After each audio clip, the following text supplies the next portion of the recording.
Take notice that action will be taken on the following items at the regular council meeting on Tuesday, July 23rd, 2024, in Council Chambers, Sparta Township, Municipal Building, 65 Main Street, Sparta, New Jersey. The time is 7:07.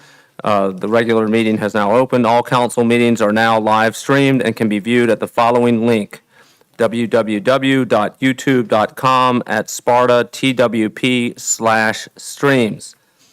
Adequate notice of this meeting was provided to the public and the press on January 5th, 2024 by delivering to the press and posting on the township website a copy of the notice. Madam Clerk, may we have a roll call? Councilman Hertzberg. Here. Councilwoman Quinn. Here.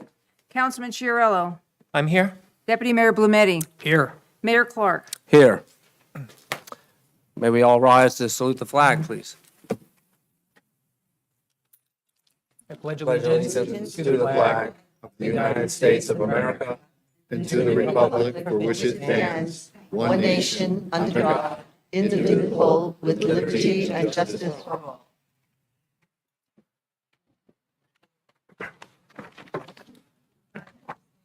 So the reason why it looks more beautiful here than normal is because we do have the Sparta Women's Club here. And so that explains why it looks so good.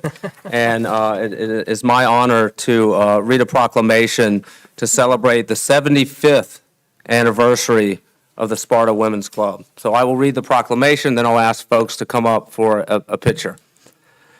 75th anniversary of GFWC, which stands for the General Federation of Women's Clubs of Sparta Township.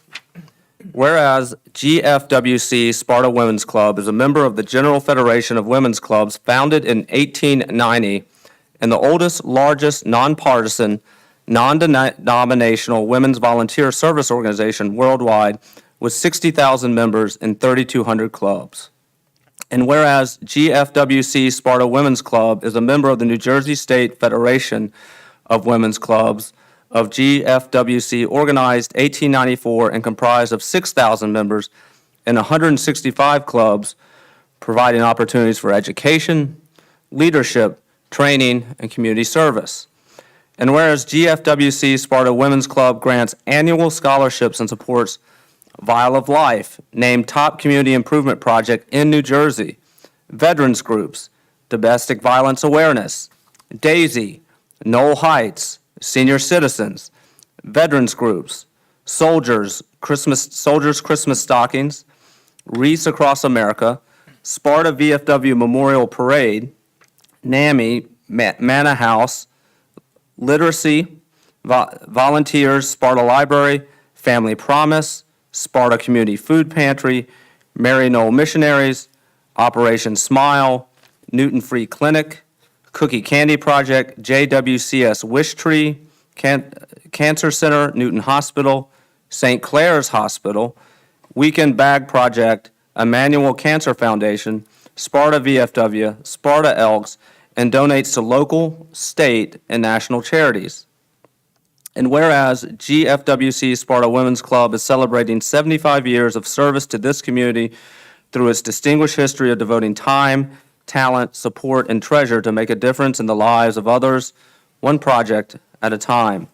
And now therefore be it resolved by the Township Council of the Township of Sparta that we hereby congratulate and support the GFWC Sparta Women's Club in recognition of the 75th anniversary. Council wishes to extend best wishes for the club's continued service and dedication to the community in the decades to come. So thank you very much for all your service. I think that when you read an entire paragraph of all that y'all have done, it's just the reason why Sparta is such an outstanding community is because of the women sitting in front of us and others who couldn't make it tonight. So thank you so much. Our community would not be the same without you. You make it vibrant. You make service to others an important touchstone for what you do. And I'm just very much appreciative. I know everyone in council is as well. So thank you very much.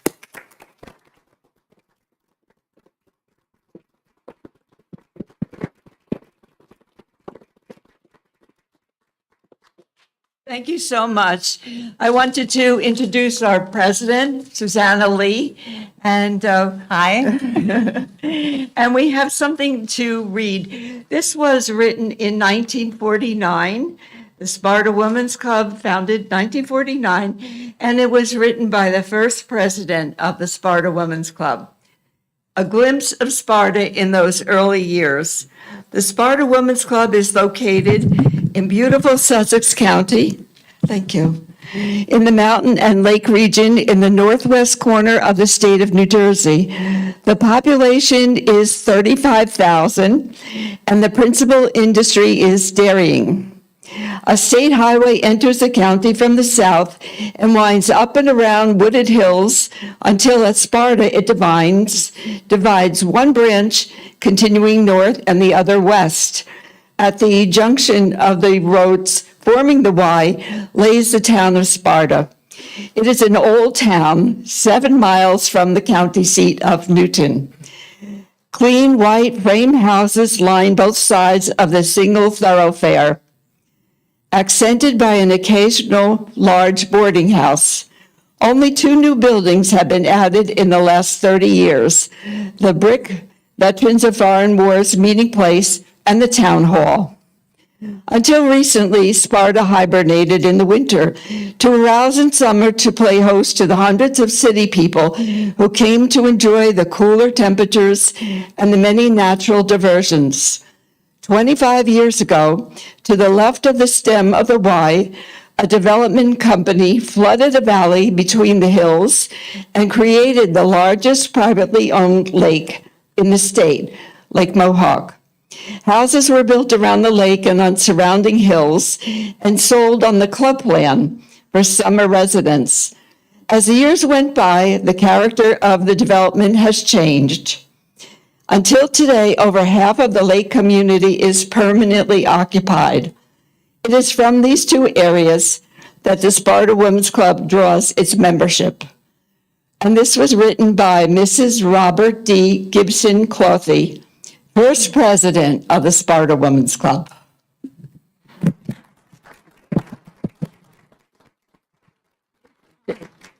Very much for that reading. I think it's kind of appropriate in light of, one of the topics up for today is a master plan revision, which causes the town to look back of, where they were and where they want to go. And so I think it's only fitting that you read something from 75 years ago. So thank you.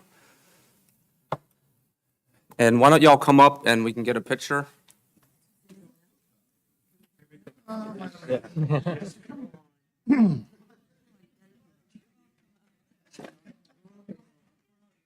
Joe can get another picture.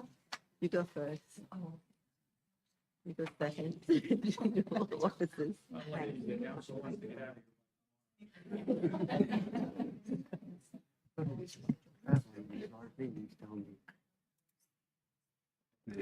I should get interesting. President in the audience as well.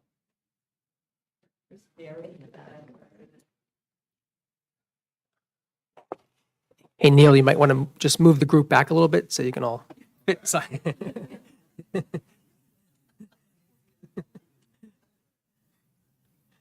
This thing's pretty good with that. I asked, it's a draft.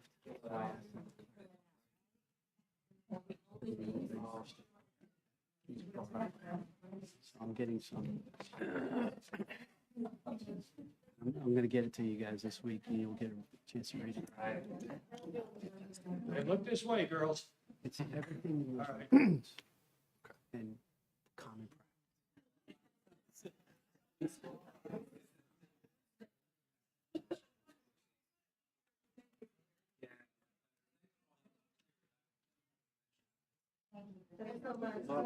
They did. Say party on there.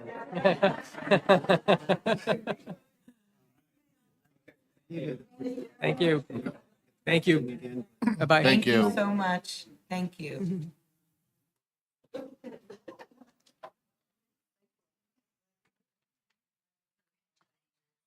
That's what I asked for clarification.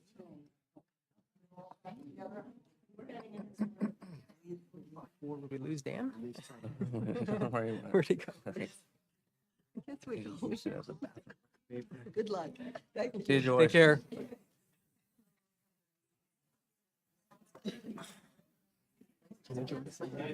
Yeah, same here. She's a big tennis player. Yeah, and she does a lot of like fashion jewelry that she like gets, and so she's given stuff. We've gotten stuff for her for Nice. Alexander. What's Yeah. your husband's first name? No, I haven't. He was a long time, one of the original founders of the local Trout Unlimited group in town, which is the first one in the state. It's like 60 years old now. And Joyce and her husband was instrumental in the first few years of forming it. And he has so much history about that. They come to all the banquets and all that. Yeah, so it's. I just report. The key wouldn't work. No. Yeah, Jim, the keys aren't working. I think it's permanent. There's security. The keys, our keys aren't There's an working. office there. Yeah, no, they're not. Yeah. If you saw my Okay. report, the. I know. I thought I'd been the replaced. whole office, so. That's it. It's a secret vote. I know you've been fired. All right, now we're on to approving certain minutes. May I have a motion to approve the April 9th, 2024 regular meeting minutes as presented? I make a motion, we approve the regular meeting minutes of April 9th, 2024 as presented. May I have a second? I will second that. All in favor, say aye. Aye. The April 9th, 2024 meeting minutes are approved. Next up are the regular meeting minutes of April 23rd, 2024. May I have a motion to approve the April 23rd, 2024 regular meeting minutes as Aye. presented? I motion that we approve the regular meeting minutes of April 23rd, 2024 as presented. And may I have a second, please? I will second that. And everyone should vote. I think Josh was not present at that one, so he should abstain. All those in favor say aye. Aye. Abstain? The regular meeting minutes of April 23rd, 2024 have passed. May I have a motion to approve the May 14th regular meeting minutes as presented? I motion that we approve the regular meeting minutes of May 14th, 2024 as presented. May I have a second, please? I will second that. All those in favor say aye. Aye. The motion is carried. The regular meeting minutes of May 14th, 2024 have been approved. Next up is the manager's report. So, Mr. Jim Zepp, could you please provide the manager's report? Good evening, Mayor, Council, and Sparta residents. One of the privileges I have as manager is making the firefighter appointments, and I'm happy to say I have two more. At the recommendation of Chief Chris Angelucci, I would like to appoint Maria Crespo and Sarah Weisbeck as members to the Sparta Township Fire Department. Chief Angelucci is confident that both will fulfill and complete the New Jersey state mandated Firefighter 1 requirement and become great assets to the department. Sparta Township will also be receiving an American Rescue Plan firefighter grant in the amount of $50,000 through the New Jersey DCA. This award will provide funds to purchase self-contained breathing apparatus units and fire hoods for the fire department. In our water utility department, I've been working with our utility director, Corey Long, in providing testing documents for inclusion in the PFAS class action litigation suit. This Thursday, with the assistance of the Keefe Law Firm, I will be officially filing the claim form on behalf of Sparta. Please be advised that starting on Monday, August 5th, Main Street will be closed as you make a left off of Glen Road to start Phase 3 of the Sussex County Bridge Q6 replacement. This is the bridge over the Wallkill River, which is being replaced with a widened structure that incorporates sidewalks along both sides of the bridge. The local businesses, Mavis Tire and Gears and Grinds, can be accessed from the Glen Road side, and Town Hall, VFW, and the O'Donnell Law Firm will be accessed coming from the Town Center side, but you will not be able to travel under the Route 15 bridge. The predicted time frame of this road closure is December 31st of this year. Fingers crossed. I know that's a long project that we got going on out there. With that, Chief McCarrick will now read his portion of the manager's report. This concludes my report. Thank you, Mayor, Council, and Sparta residents. Thank you, Manager Zepp. Thank you, Mayor. Thank you, Council. On July 2nd, the Sparta Police Department assisted with the Lake Mohawk Country Club's annual fireworks celebration. As always, the Police Department provided public safety and assisted with road closures as well as the heavy vehicle and pedestrian traffic. For the second year in a row, we have the assistance of the Sussex County Office of Emergency Management from the Sheriff's Department with their incident management team and equipment. And additionally, this year, we had our partners from the Morris County Park Police with their bomb detection canines. I would like to personally thank both Sussex County Sheriff Mike Strada and his team for their assistance, as well as the Morris County Park Police and their canines for their assistance. The police department had recently been awarded 2 grants, one the Click It or Ticket, and 2 the Move Over grant.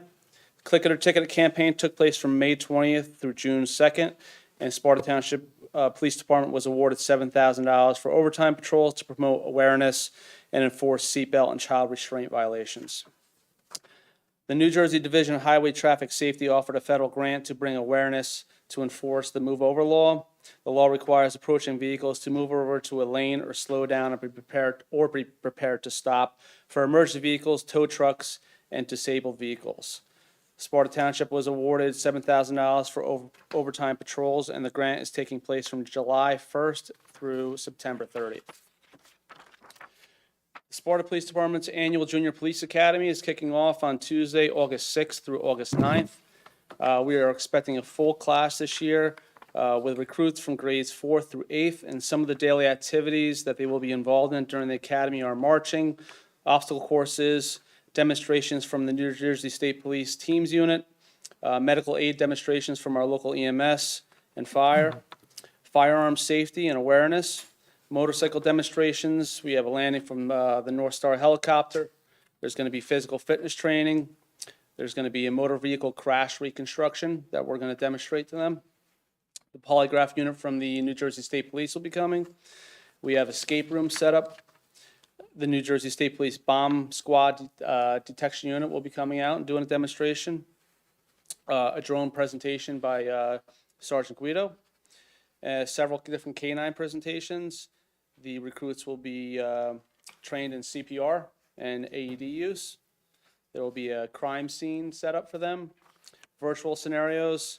And this year is the first year we're doing it. We're doing a class trip to the Morris County Police Academy, where they're actually going to see a actual police recruit class during their physical training portion in the morning, and then get a tour of the facility. And then they will be going over next door to the Morris County Juvenile Detention Center for a tour. So we're happy about that. And the last day, on the 9th, there will be a full graduation ceremony at 2 p.m. I would invite the council to attend if you can make it. And that'll be at the Mohawk Avenue School. What day was that again? That is going to be August 9th, is August the 9th. graduation, Friday, August 9th. Thank you. If anybody wants to stop down during the actual activities, let me know. Again, it's August 6th through the 9th. As promised, I think a lot of you seen, regional council meetings, I have talked about doing our crash study. We completed phase 1 of our crash study. I know Jenny Derrick's Tapping to Sparta has done an article on it. And our study of that phase could be found on our website under the spartanj.org under the police part. This first part of the study lists all the crashes that occurred for the periods January 1st, 2021 through June 15th, 2024. As you can see, there's a lot of motor vehicle crashes in town, takes up a lot of our time, and you can see the different areas in town where they have occurred. We are currently working on the second phase of the study. It's going to take a while, and the second phase will show the actual cause of these crashes. So once we have that, we will also publish that on our website for everybody to see. If anybody has any questions, you could get a hold of me, and I will explain anything that that needs. Last for tonight, I would like to acknowledge recent promotions within our police department. I'm proud to announce that Lieutenant Thomas Snyder was promoted to the rank of captain. Sergeant Joe Antonello and Frank Schamp were promoted to the rank of lieutenant, and Officer Scott Elig, Steve Guido, and Tim Leinott were promoted to the rank of sergeant. I'm very confident that these team of leaders will show their leadership and lead by example throughout our department. We'll be having a formal swearing-in ceremony on August 30th at Sparta High School, and I'd like to invite the council out to that. I'll get the information to you. And again, as always, we appreciate the council support and our township manager and management support. And that concludes my report. Thank you. Great, thank you. And thank you, Manager Zepp. I'm actually very heartened to hear that it's now been a pretty steady stream of appointments to the fire department. I know that was, a concern, and I'm really pleased to hear that we keep getting more people for that, which is such a service to our community. And Chief McCarrick, thank you for the crash report. I think it's very helpful. As I told you, directly, I think there are policy implications from that, and I think it helps us to make more informed decisions about all kinds of things based on that crash report. And then I look forward to hearing about the next phase in it. But I commend you for taking such a diligent effort in generating these reports that are tremendously helpful. Like we've already spoken about the annual report, which was very well done. And then another crash report. I think it's very helpful and informs a lot of what we can do here. So thank you. You're welcome. Sure. Right. Vote to approve it? Oh, yes. Accept, yeah. May we have a motion to accept the manager's report? I'll make a motion, we accept the manager's report. May I have a second, please? I will second it. All those in favor say aye. Aye. Aye. The manager's report is approved. Mayor, before we move on, is the microphone working? I don't see the normal mic. Is that a microphone there? Right here. Okay, do we have a microphone if we're going to have a presentation later at that desk? Oh, we have a handheld one. Okay, we'll have to use that then. I see but we're set up for a presentation there. Anyway, I'm sorry, keep going. Okay. Thank you. All right, we are now at the first public comment period of the evening. This is limited to items that are not on the agenda. So probably before you step to the mic, you may want to take a look at the agenda items. If you see something on there that you want to talk about, now is not the time. This is again for items that are not on the agenda, and we ask that you please be mindful of the 5-minute limit. Thank you. And just state your name for the Sparta, record. New Jersey.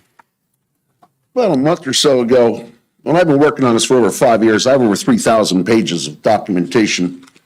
I've been writing about Mohawk Industries, polymers. The mayor said, I encourage folks to listen to people with actual expertise in this area, not someone with an axe to grind. I don't know where that came from. I've been working on this for 5 years. If he doesn't like the political preferences of some members of the town council. Well, Mayor, some of the documentation I have goes back to 1958. That's when the well was drilled for Sparta High School. Sparta High School opened in 1959. And that's what premised all this to start this, to look to see what was going on. I went to a 50th year reunion, and it was a picture of 5 girls. 3 of the 5 were dead. 4th girl is on dialysis. She still lives in Sparta 3 days a week. And the other girl's dying of weird cancer. Well, there was no Hopakon High School in those days. There was no Lenape Valley High School. Everybody came to Sparta. So I started digging into it. Yeah, well, maybe I shouldn't have. Document February the 3rd, 2023, fifth 5-year review report from AO Polymer Superfund site, document number 64207. Here's a picture of the building that you're talking about. You can see it's the only building down at Station Park. And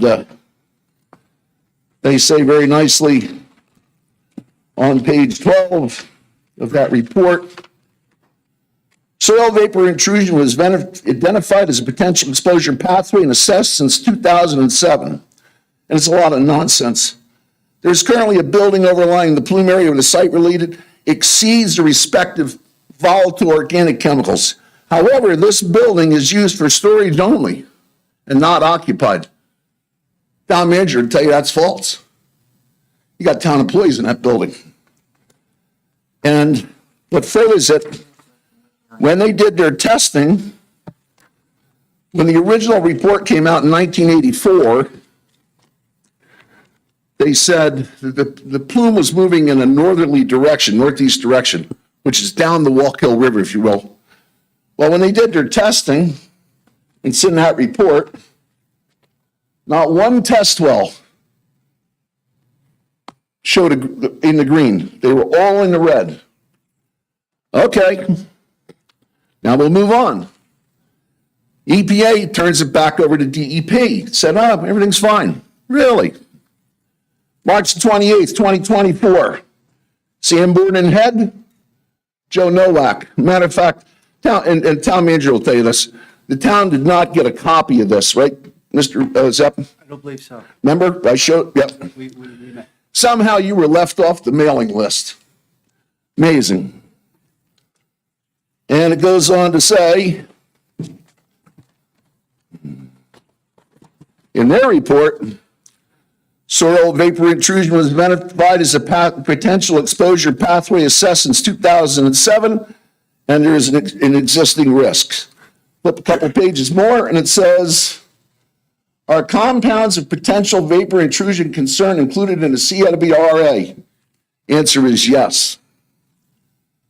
Based on the most recent data available, groundwater collected, groundwater remedial action, should more testing require vapor intrusion?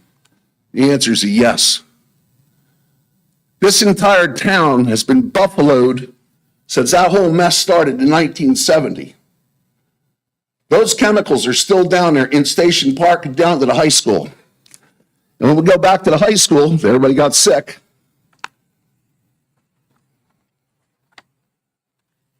This was done on May the 23rd, 1979, done by Jersey Analytical. They show the Maloney well, the Maloney flame is still down there. Matter of fact, the Maloney boy just passed away. Mohawk Industries well, formaldehyde, 70 parts per million. Sparta High School well, 50 parts per million. State didn't like that one, had another company, May the 29th, same year. Sparta High School well. This time around, this one had, the first one had methylethylene ester in the first well. Second time they tested it 6 days later. Formaldehyde, 60 parts per billion. It was over the federal limit. Town council at the time never said a word. Sparta Board of Education never said a word. This wasn't a political thing, Mayor. This was me trying to find out what went on at Sparta High School back in my day. Well, the more I dig into it, your day isn't over. Because that park is putting fumes up out of the ground. In their report, they say, I'll let you finish your sentence, and then you have to Okay. abide by the 5 minutes. I don't mean to cut you In off. their interrupt report, you. You they can say speak as that long as you building is want. only storage only. It's not. You need to get an investigation going. You know, if you can take money out of the capital reserve fund for lawsuits, take the money out of the capital reserve fund and get a testing company in here. Let's get going, because it's not safe for the children. It's not safe for anybody to be down in there. Thank you. Excuse me, Mayor, a gentleman, I didn't hear his name. He said it, your name, sir? Jimmy Castamore. Thank you. Thank you. Thank you, Jim, for all your hard work on this. Oh, I'm going to continue because, you know, now, and I'm not trying to point the finger at anybody, but there's a problem down there. Well, And it needs to be addressed. You just can't, because, Mayor, let me say it this way. Sparta Township has 2 aquifers. Germany Flats Aquifer over that side of town. Allentown Aquifer is right here. About 40-50% of the water comes from town from over there, 40-50% over here. You got a well sitting right down here on Main Street you're drawing water out of.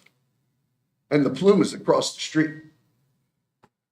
And sooner or later, all these chemicals that are out of compliance with the federal government are going to make their way down into your drinking water. And then what are you going to do? Yeah, I understand that's your opinion. The problem is that it's contrary to the agency that has oversight over this. And I understand you can It's read here in things Black and white, that's the agency that said it to you. that has not changed any of the conclusions that the EPA has. And you're aware of that, right?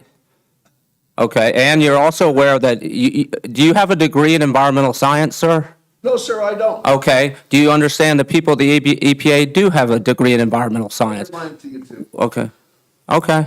Not for nothing, the engineers that came here that told us we have a severe drought, they've got degrees in it, and they were lying to us. So I don't think we just take it at face value. I think we do our own homework, we do our own research, and we make sure. Well, And I do know that in light of Mr. Castlemore's concern, we have hired a consulting agency to review these reports and to identify, and these are people with degrees in the same degrees of the EPA who have the subject matter expertise, and they too can point out if the conclusions that the EPA reached do not follow from the evidence that the EPA has assessed, then that will be under consideration. But what we should not do is cherry pick lines in a report and then to fearmonger and to get everyone worked up, because those are contrary to the conclusions of the EPA, for which, sir, you have no experience nor no background. I get that you may have delved into it, but what we will not do is sit there and criticize an agency that has done a lot of work on this. I've addressed your concerns with David Montoya, who's the site administrator.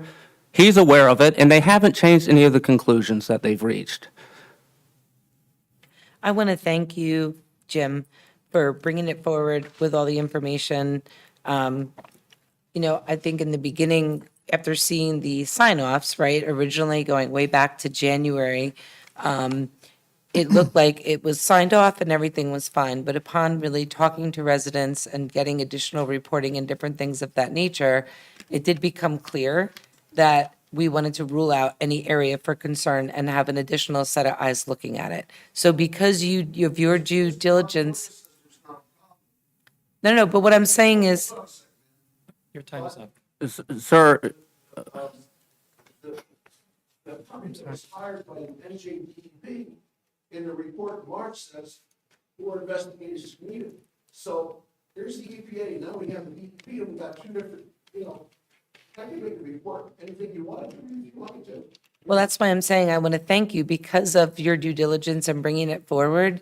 The manager has had an outside company that is looking at the information and going to provide us with information. And we have also shared some next steps that we're anticipating getting the report hopefully soon. And we already are, have gone to Jim and with some of our own requests around it, but we're waiting to get this report back from an outside company, outside of the EPA and the DEP, to look at it on our behalf, to be able to go in and look at it. So thank you for bringing it forward so that we can be sure that everything is safe. Jim, I'll let you answer. Yeah, if you don't mind, Mr. Castamore and I met a few weeks ago, and we discussed your concerns and stuff like that. First off, we did employ the study of EcoScience out of Rockaway. They're an independent science law firm that have four of the reports that I had, and they are the most recent reports of the area over there, and they've reported a study on that. And I just received the report, believe it or not, today in draft form. I do have a few questions of my own that they're going to go back on. But better than that, the advantage of technology is this proceeding right now is being recorded. And I will make sure that they see the proceeding, that you just stepped up to the mic and your concerns. And I'm going to ask them to address them as well in the report. And then I will present the report to council. Thank you, Jim. Thank you. Marilyn. Just remember to state your name for the record. 66 Hunter's Lane. I look forward to your getting a new sound system for, it seemed like more than a year. And I want to commend Mr. Clark for speaking so that I can hear him. But others have pointed out the importance of holding the microphone close to your mouth. It doesn't pay someone my age to come here if I can only hear mumbling, and I really would like to be knowledgeable about what's happening here. Thank you. Thank you. Thank you. I knew you were in the audience, Marilyn, so I'm making sure I speak very closely to the microphone, but thank you for reminding us. Anyone else wishing to be heard on items that are not on the agenda? Okay. We are now up to expenditures. Deputy Mayor, would you please read the expenditures for July 9th, 2024? Yes, I make a motion, we approve the expenditures for July 9th, 2024, $1,288,469.54. May I have a second, please? I will second that. All those in favor say aye. Aye. The expenditures for July 9th, 2024 has passed. Next, Deputy Mayor, would you please read the expenditures for July 23rd, 2024? Yes, I make a motion, we approve the expenditures for July 23rd, 2024 in the amount of $1,489,601.11. May I have a second, please? I will second it. All those in favor say aye. Aye. The expenditures for July 23rd, 2024 have been approved. Next up, we have the introduction of an ordinance. Madam Clerk, could you please read the title of ordinance 2412? Bond ordinance providing for the construction of a playground in and by the Township of Sparta in the County of Sussex, New Jersey, appropriating $700,000 therefore, and is authorizing the issuance of $500,000 bonds or notes of the township for financing such appropriation. May I have a motion to introduce ordinance 2412? So moved. May I have a second, please? I'll second. Okay, we have a second. Before we get to a roll call vote, Mr. Zepp, could you please tell us what this bond ordinance is for? Well, as you know, we applied for the Green Acres Jake's Playground grant, and it was a sizable amount of $500,000, a little more than $500,000. And that was a great grant. And Kids Castle is the perfect playground to be renovated and become all-inclusive and therefore upgraded. And it's going to cost the town a little over $100,000. It's a 25% match. The engineer's estimate was $700,000, and the grant's for $500,000, but this is a reimbursable grant, so we have to front the money, hence the bond request ordinance here. Great, so it sounds like for $100,000, we're getting a $700,000 playground, is that Yes. right? All-inclusive, which is fantastic, not only for physically challenged, but also sensory, kinesthetic, auditory. It's going to be a great addition to It the is, it community is. here in And Sparta. I think Byram Township's the only other Sussex County town that received the award Okay, as well. great, thank you. All right, Could may you I- just clarify for the public the difference between the 700,000 and the 500,000, just so everyone understands the two numbers? Basically, what it entails is, the total we put in place is 700,000. We have 200,000 that we've already raised within this year's budget. That'll be the seed money and our portion that we're gonna pay. And we're doing the bond ordinance for the 700,000 so that we have the availability to get the funds in case they don't pay us back right away. But once they give us the total grant of the 500,000, the most we'll have involved is 200,000 out of taxpayers' money. It's actually a little over 500,000, so it's under 200,000. Yeah. I mean, you're Look, generalizing, I get the numbers, but it's under. So the grant is for over, I think it's 575 or something like that, or 550. So our investment in it is minimal. We just have Okay. to take the money out and then the state reimburses us. Great. Thank you, Councilwoman Quinn, and everyone for the explanation. May we have a roll call vote on the introduction of ordinance 2412? Councilman Hertzberg, Yes. Councilwoman Quinn, Yes. Councilman Chiarello, Yes. Deputy Mayor Blumetti, Yes. Mayor Clark. Yes, ordinance 2412 has been introduced, and in 2 weeks, we'll have a hearing, or no, 4 weeks. a month, we will have a hearing on it. Next up, we are at the hearing of certain ordinances. So these are ordinances that have already been introduced, and now we have a hearing on them. Next is, Madam Clerk, could you please read the title of ordinance 2407? An ordinance of the Mayor and Council of Township of Sparta amending Chapter 18 entitled Comprehensive Land Management Code to update and amend subsection 2 definitions and item 3 parking standards of subsection design standards of section 18-5 site plan and subdivision standards. All right, it's now open to the public for comment. Mr. Mayor, I'd like to read just a summary points so the public better understands what this is about, if that's okay. So this is highlights from a summary of this revision that was sent to the council in their packets back on June 11th, put together by the planning board and its professionals. So just so everyone understands what this is about, a few highlights. The objective of this proposal is to clearly define indoor recreational use and to generate recommendations for revised parking space design standards for different types of indoor recreational uses. what parking space design standards mean really is how many spots are required based on the use and the size of the building in the zone. And this was targeted at the economic development zone, the PDRM1 zone, and PDRM2 zones. There is currently today no definition in the existing ordinance for indoor recreational uses of any size or intensity. The only standard for recreation is stated as for karate and dance studios and similar uses, which is not very broad. This proposed change addresses that lack of definition. The planning board felt that not all indoor recreational uses have the same intensity of customer turnover and parking spaces required, therefore, based on the square footage of the business area. As a result, it split the indoor recreational uses into 3 types. First is indoor commercial recreation, second is health clubs, and the third is fitness studios. And those definitions for each of those types is stated clearly in a paragraph in the proposed change and in the ordinance. The parking design standard for indoor recreational uses currently contains requirements that are more restrictive than some of our neighboring towns, such as Andover, Lafayette, Jefferson. And so this was also a reason why we wanted to look at this and make that change.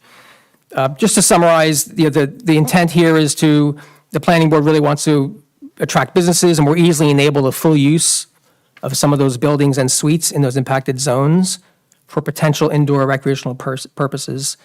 And clarifying, defining, and facilitating those different uses is something that we feel would help provide benefit to Sparta Township residents, attract businesses, make it more useful for people of all ages and interests. So with that said, I just wanted to give some context. Thank you. Okay, so now we have public comment on 2407. So if you would, just step to the mic, and if you have any comment you'd wish to make on 2407, please do so. Okay, seeing no public comment, it's back to council for discussion and comments. Any member of council wishing to be heard on 2407? I just have one question. Am I right that this was to have the parking standards sort of tailored to the particular type of use that was going to be for these facilities? Is that right? Yeah, and first to actually create valid definitions, break it out into more specific definitions for indoor recreation uses, and then for each of those, be more specific. Yep. And before this ordinance, were there parking standards that applied overall, and it wasn't tailored to certain uses? So in some instances, we may have more parking than was actually needed for that particular type of use. Was that a concern of the planning board? It was a concern based on the types of customers and types of recreational uses that might exist out there. Instead of being lumped into one, if you look at it individually, we could be more tailored. Okay. That's all I have. Anyone else? All right, may I have a motion to adopt ordinance 2407? I'll make a motion to adopt Okay. May I have- 2407. I'll second. Okay, and Josh will second. May I have a roll call vote, Madam Clerk? Councilman Hertzberg. Yes. Councilwoman Quinn. Yes. Councilman Chiarello. Yes. Deputy Mayor Blumetti. Yes. Mayor Clark. Yes. And thank you, Planning Board, for your work. I see we have the chairman here. Thank you, Dean, and thank you, Catherine. Madam Clerk, could you please read the title of ordinance 2408? An ordinance authorizing an emergency appropriation under NJS 40A:4-53 to finance revision of a master plan by the Township of Sparta in the County of Sussex, New Jersey. Thank you. And before we go to the public comment, I do have an amendment to this. They are minor amendments that are not significant, but I think it's important to do them now before we get into public discussion. So what my motion is to amend Section 2 of Ordinance 2408 and to strike the current version of Section 2 and put the following language. This emergency appropriation shall be utilized for the revision of the master plan and the work of the master plan committee. open parens, MPC, close parens. The expenditure of the aforesaid funds shall continue to be monitored by the Sparta Township Council in conjunction with the township manager and chief financial officer. Following the expenditure of each $60,000, the Township Council shall be provided a status update on the work and progress of the MPC. The council may intervene with continued use of the appropriated funds if the council finds a material misalignment of fund utilization versus progress to date. So that's how I'd like Section 2 to read. The next is to amend Section 3 so that it reads, "The planning board is urged to recruit and appoint to the MPC one additional member with commercial business and one additional member with farming experience." These two amendments are based upon input that I've received from certain council members. I do have this in writing that we will be able to provide. But again, that's the motion to amend Section 2 and Section 3 as read. So may I have a motion to amend 2408 as read? I'll make a motion to amend sections 2 and 3 as read. May I have a second, please? I will second it. Right, and may we have a roll, Can I again, have a discussion first? discussion, there's sure. any. Again, the reason for this was there was concern about whether council was simply appropriating, what effectively would be a $300,000 line of credit without much oversight. And after having read Catherine's very extensive report and outline, there are a lot of benchmarks that have to be made. There's a lot of reporting requirements, a lot of reach out to stakeholders. But town council would like to continue to be informed with this. And it was determined that a way to build in kind of an automatic update to council would just simply to have it based upon when you expend $60,000, now's the time to come to council and tell us, what did you do with the $60,000? Where are we in the timeline, et cetera? So we thought that was a way to, have continued our oversight and also just keep track of what you're doing. The next part was there was concern about the constituency of the subcommittee, although I know we advertised for this position, we got the applications that we got. But I think that, we would appreciate if you could, do another round to see if we can get some additional people from these certain backgrounds. But also keeping in mind that the purpose of, my position here, may not be others, the purpose of this subcommittee is not to represent the parochial interests from which you come. The idea is to have the larger interests of Sparta in mind. And so while you may bring to bear your own experience, we're not doing this the way they do it in Congress, where when they have appropriation bills, someone gets to get up and have their own pork barrel line item, and they want to make sure that finds its way there. Everyone who's on this committee, I think, has the greater need of Sparta at hand. They are willing to take their own parochial interests and say, here's the experience I have to bear. And look, not everyone is going to get what they want out of this. It's impossible. And it's going to be a difficult task, no doubt. But I think if we could try to reach out to people with these type of experience, I think the committee could benefit from that. So that's my understanding. That's my spin on it. But I have my other 4 council members who may wish to weigh in. And again, it's just on these amendments. This isn't appropriating any funds yet. This is just to amend these certain sections. So I'll speak to both. Okay. So Section 3, that recommendation, I believe, and that came from me, my initial request was a member with light manufacturing, commercial, and industrial use. And the other one was farming and agriculture. I think that we keep talking about how integral farming was into the history and how much we'd like it to be part of our future. But I think this is a community within our own that is silenced, and I think it's incredibly difficult for people that are farming right now to be able to do so. We want to support that. That's our heritage. So I agree with the addition of the 2 for Section 3. Section 2, does not convey the way it was originally brought forward. So obviously, for months now, I have been very transparent about voicing concerns and reflections and different things of that nature. My recommendation, formal recommendation, was to, in following basic project management skills and project management in general, that the funding be broken up into incremental funding. And that at the, once the certain, I used the number $60,000, I broke it into 5, my recommendation, and I said, when you exhaust this amount of money, come back to the council, provide an update, and we will then, following the same way we appropriated the money by majority vote, expend the next increment of funding. So what this says is after you spend $60,000, that's a benchmark for you to give us an update or a report. And then we may intervene, we may not intervene. That's not the point.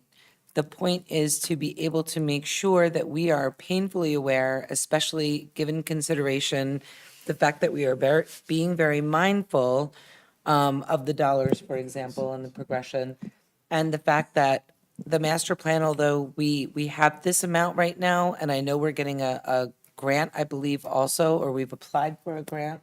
I don't know if we've heard we're getting it yet, but we've applied for it.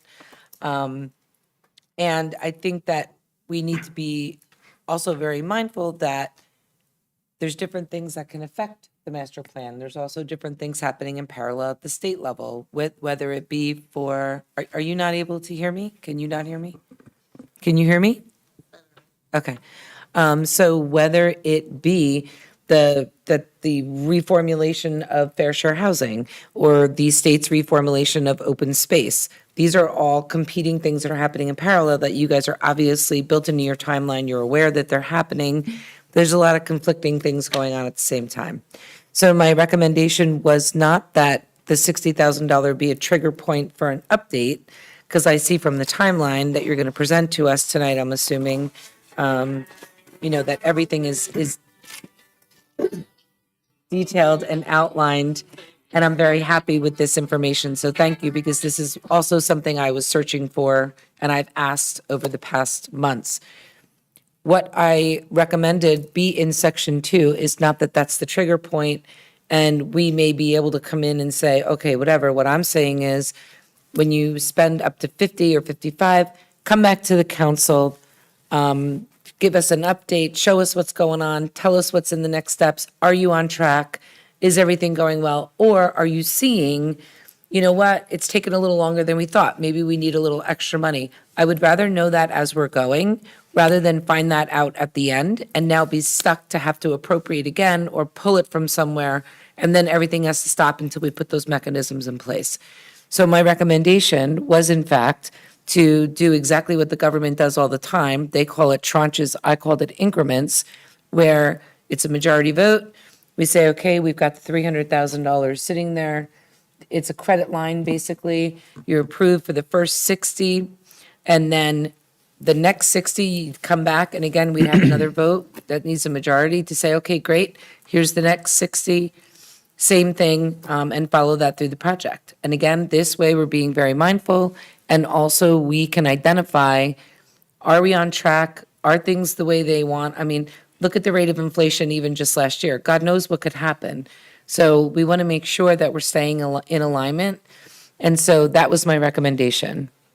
And again, it was under the same way that we put together the $300,000, which was a supermajority vote. That's how we're getting this money tonight. That's how the money has to be secured. That, in my opinion, is what we should follow when we're expending it. It's the same funds.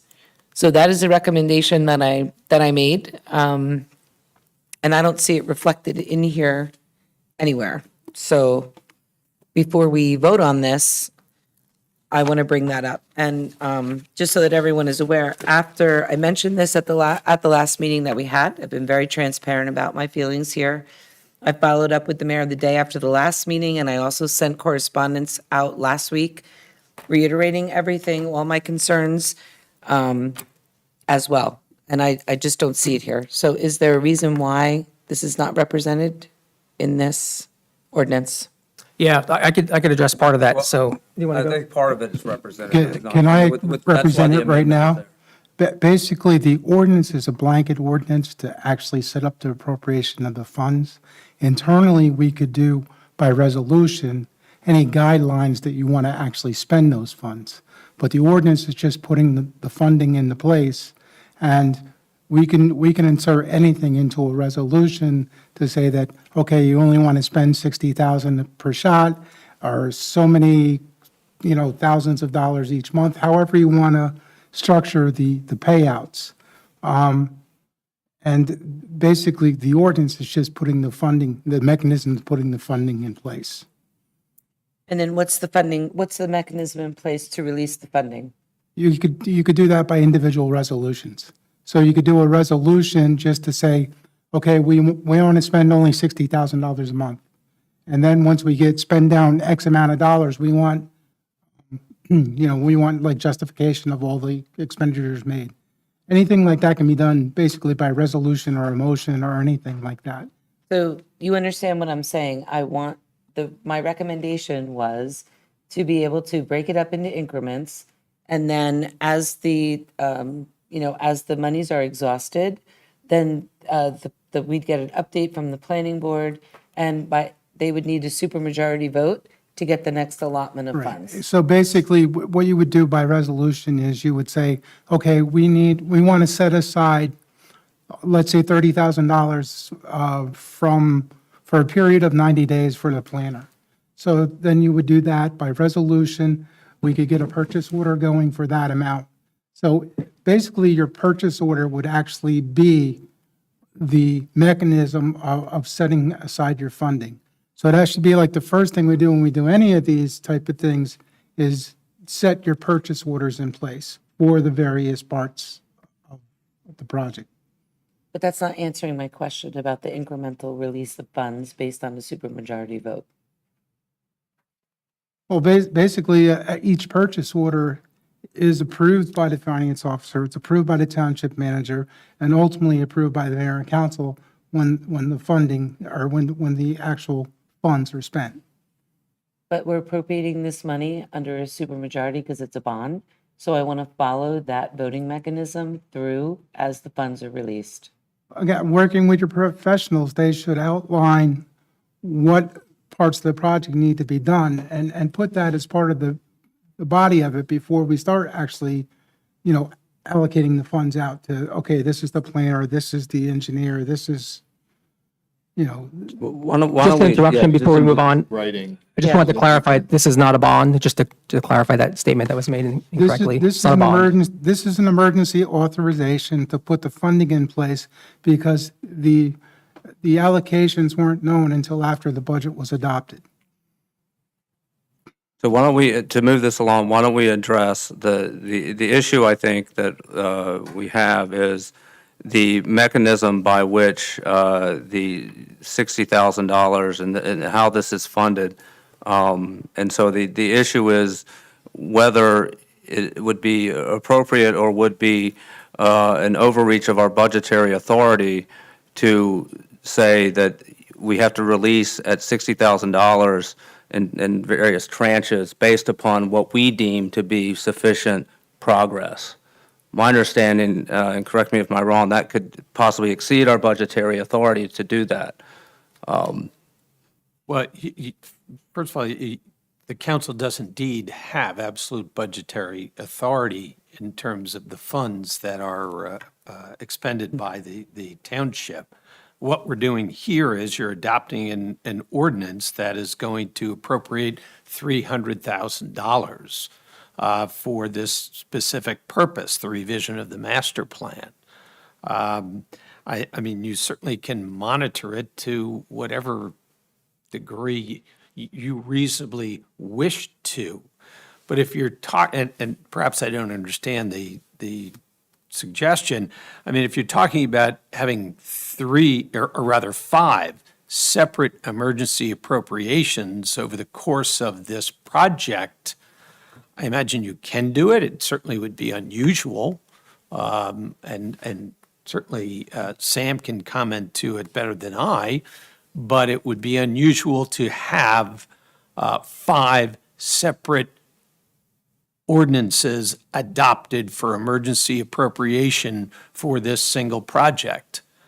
That being said, during the course of this project, after appropriating $300,000, I mean, the council certainly can, along with the manager and along with the chief financial officer, monitor the expending of those funds, and it can at any point in time put a stop on the expenses simply by appropriating $300,000 to the emergency appropriation.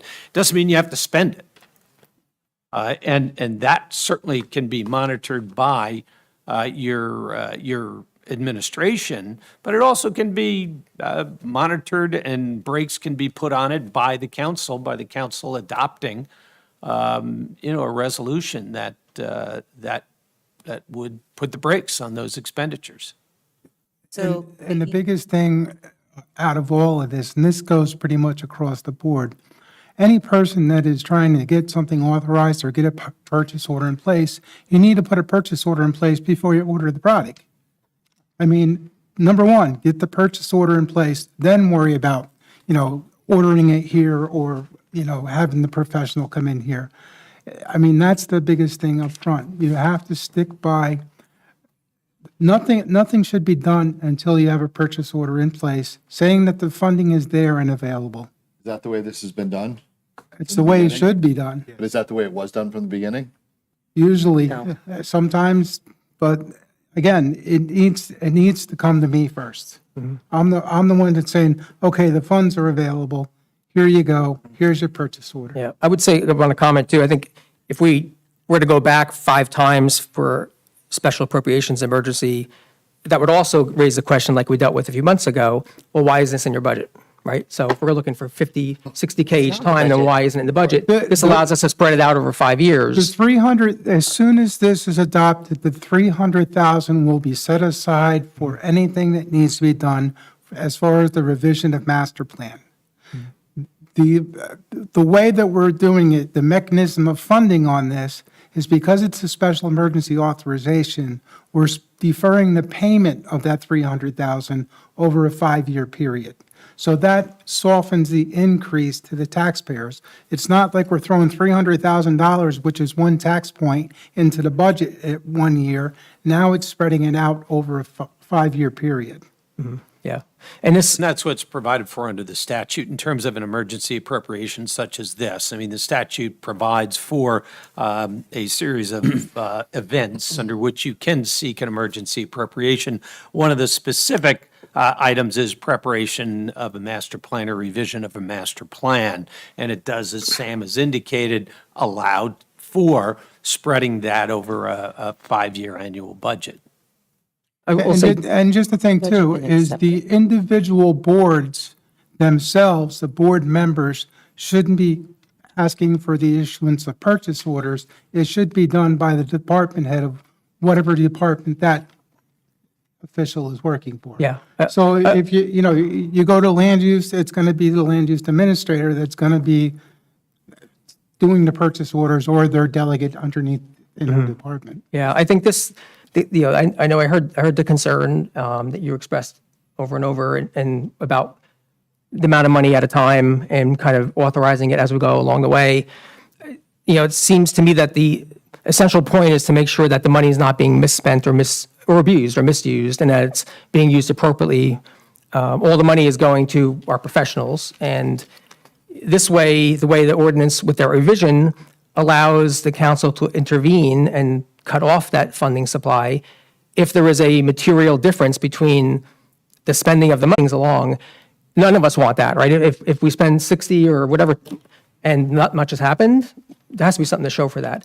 I think where the problem comes in with waiting to give out the money each time is that hints at or allows for more of a subjective view on the direction or the content or the scope of work that's going into the master plan. And that's where there has to be a separation between the planning board and the MLUL and what the council is allowed to do. The council can control funding and make sure that's being spent appropriately, but the council cannot intervene. They could be updated on content, but they can't intervene or make a decision on funding based on the direction that the master plan subcommittee is going in. You know, what stakeholder meetings have happened, what sections are being done first, what's the focus areas.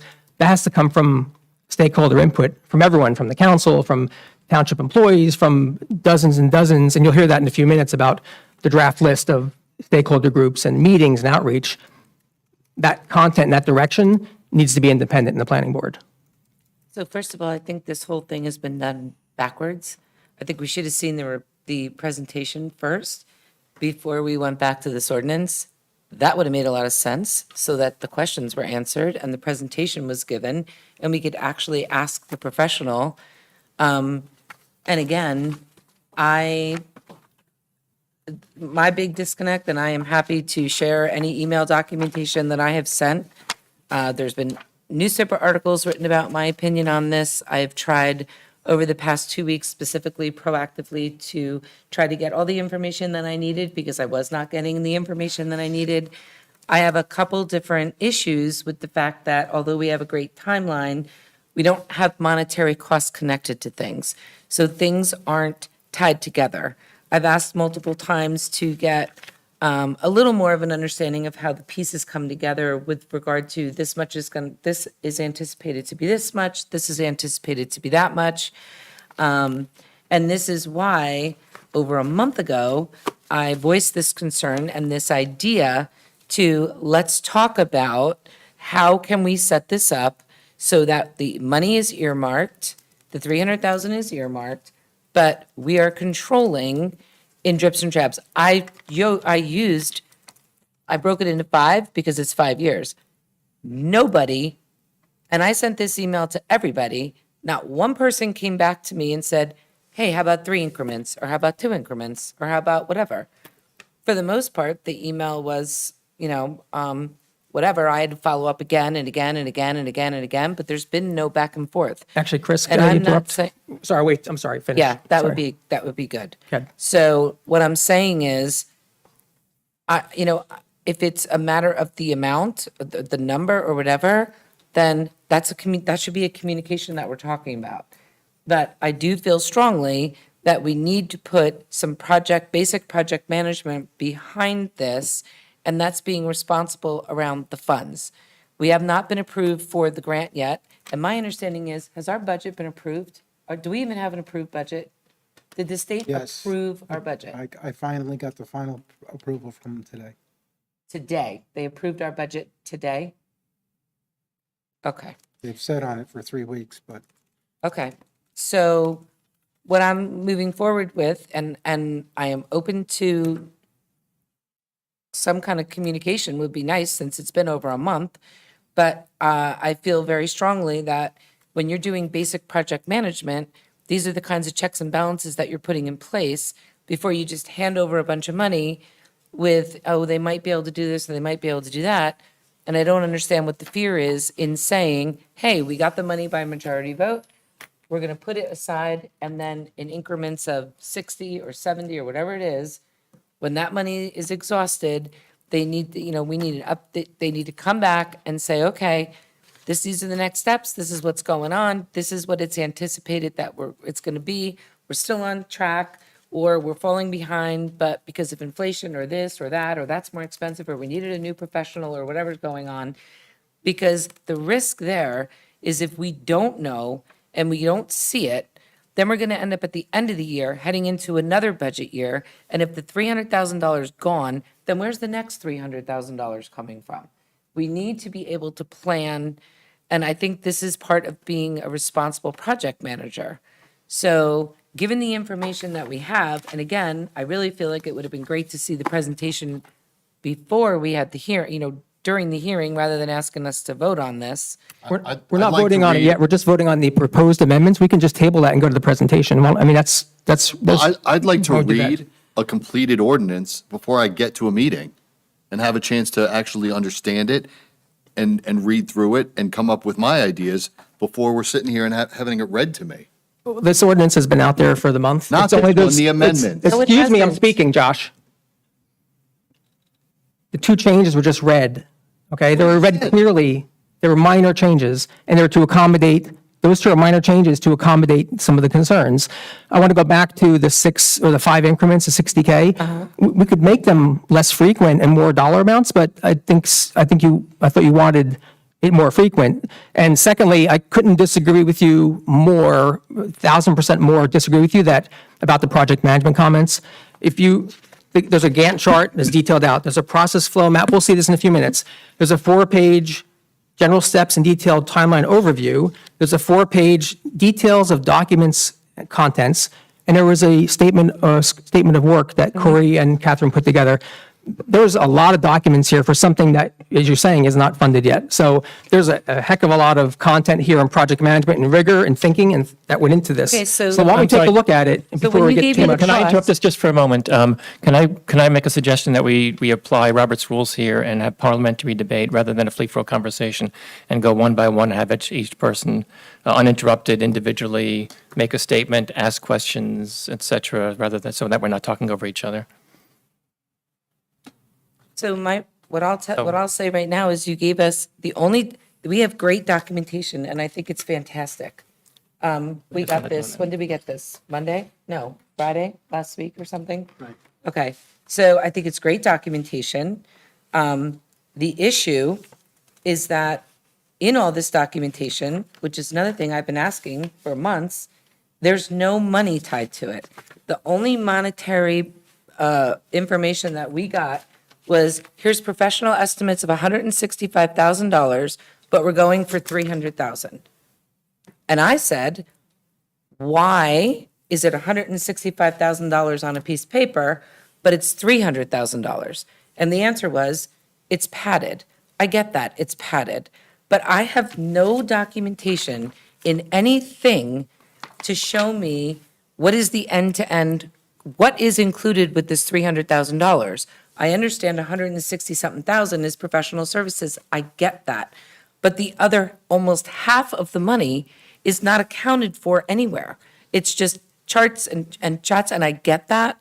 But I would like to know, for example, what about the administrative costs? What about all the staff costs? Is any of that included in here? Is this 300,000 based on to Q4 2025? Is it time? So if it goes into 2026, is it another $300,000? There's nothing around the finance part of this that shows any of that.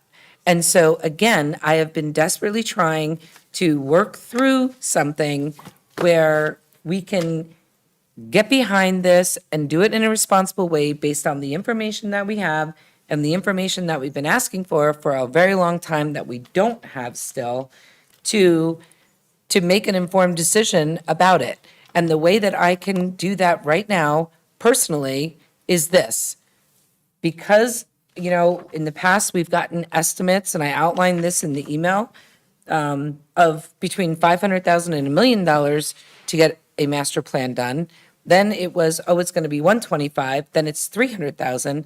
I do think it depends on time, and it's going to have a lot of things that are going to affect it. So it might be 300, I hope it is, but we need to be able to plan in case it's not. Because we have all these unknowns, this is why I recommended we break it up into chunks and say, okay, here's chunk 1, come back, and then you'll get chunk 2, and then chunk 3. And these are the checks and balances. I made that recommendation over a month ago. I followed up again. I did not even see this change to the ordinance until I walked in this courtroom at 5:40 or whatever, 6:45 tonight. And that's only because I proactively called the mayor and said, where are the changes we've been talking about for a month?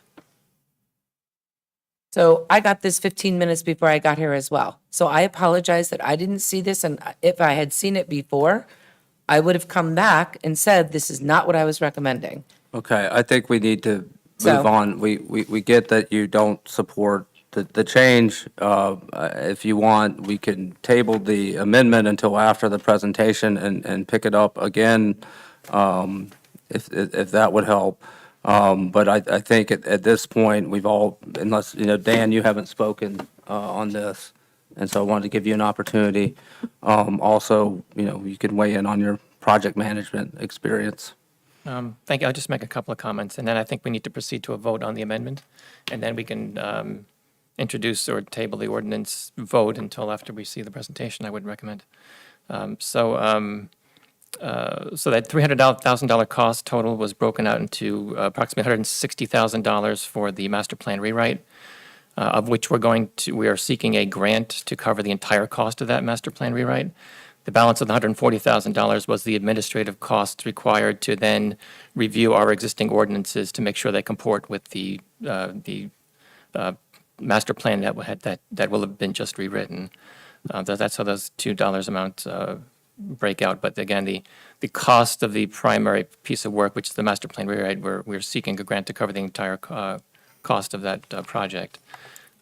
Secondly, we've worked with these professionals for many years, so I see very little risk here. I personally don't feel the need to micromanage them, especially given that this is a planning board endeavor, not a council endeavor. But the introduction of the changes that we made did provide us with some measure of oversight. In my opinion, I think that's fine. If we break this up into 5 separate appropriations rather than just one appropriation of $300,000, we would lose the advantage of having amortize this expense over 5 years, which would be a bigger impact to the taxpayers. So I am not in favor of breaking up the amortizations in 5 increments. As the CFO had explained, that we could introduce ordinances that would provide some measure of some breaks, I guess, that we could put on in case we wanted to pause some of the payments as we get our updates that we discussed. That's certainly something we can do later on. And the last thing I'd like to make a point is that the council does not have appointment authority over the planning board's master plan subcommittee. We can recommend that they add those 2 committees members and also recommend that they staff them as we had suggested. But again, we don't have an appointment authority over the planning board's master plan subcommittee, so that's something we can't do directly. And that is all the comments that I had. Dan, just to talk about that point, I did write it that it would be a consideration, Yeah, understanding that Right, fact. but we can't tell them, you must appoint this type of person. and as it's written, it's only says it's urged to. Exactly. Yeah, so it's not, We're on the same we're page. cognizant of that. But with that, I think we can put at least the amendment up for a vote, and so we will know going forward what we're dealing with. So again, the motion is to amend 2408 as read, amending Section 2 and Section 3. Could I make a suggestion, though? Can we hold off on the amendment vote until we see the presentation? That's fine with me. Okay. Okay. Yeah, at what point does the public get to weigh in on this? After the presentation. After the presentation? Yeah. Okay. Okay, so we're going to pause the vote on the amendment as well as the vote on the ordinance itself and the public comment. Okay.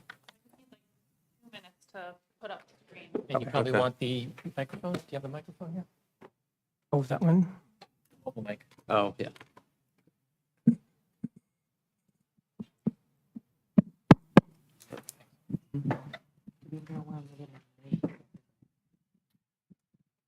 No, no. I can inquire, I'll find out. I mean, should we find another week, a month?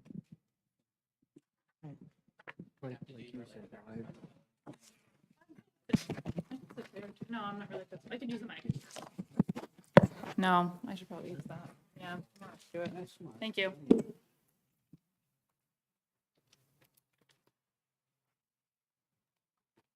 We're winging it here, sorry. You want us to dim the lights? I think I'm gonna need the lights, at least in this portion, dimmed for it to be visible.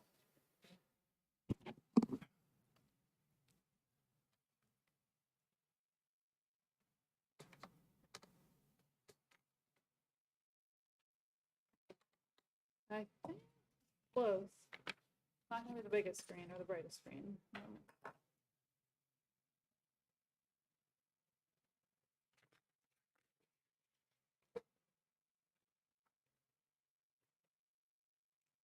So I guess I'll start, grab the mic.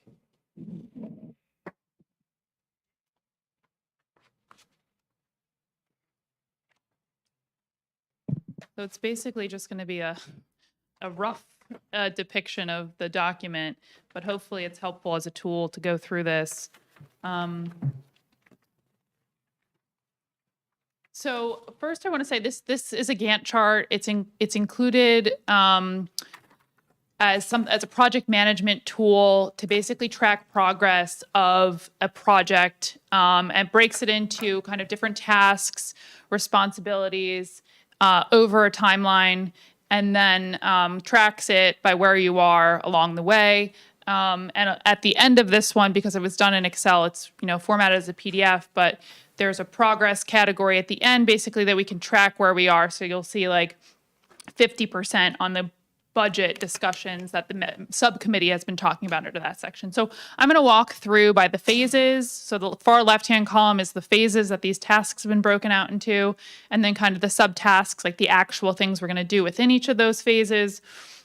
Give a discussion. And also just want to note before I jump into that this was based entirely off of a budget, a full fleshed out budget that was basically these 4 phases, and how all these tasks were broken out by hour, by an estimation of how many hours at an hourly rate would be, what each of them would turn into. I didn't put that in the Gantt chart. I have those numbers. I do have estimates for each of them. And that's just for professional planning services, which is probably the majority of the services to put together the document, the process. But it doesn't capture all of the professionals and all the administrative costs in there. But as Mr. Chiarella stated, there are, the budget that was created is about 150, 160,000 for the creation of the whole master plan, all the stakeholder input, all events, all subcommittee meetings, all the professionals.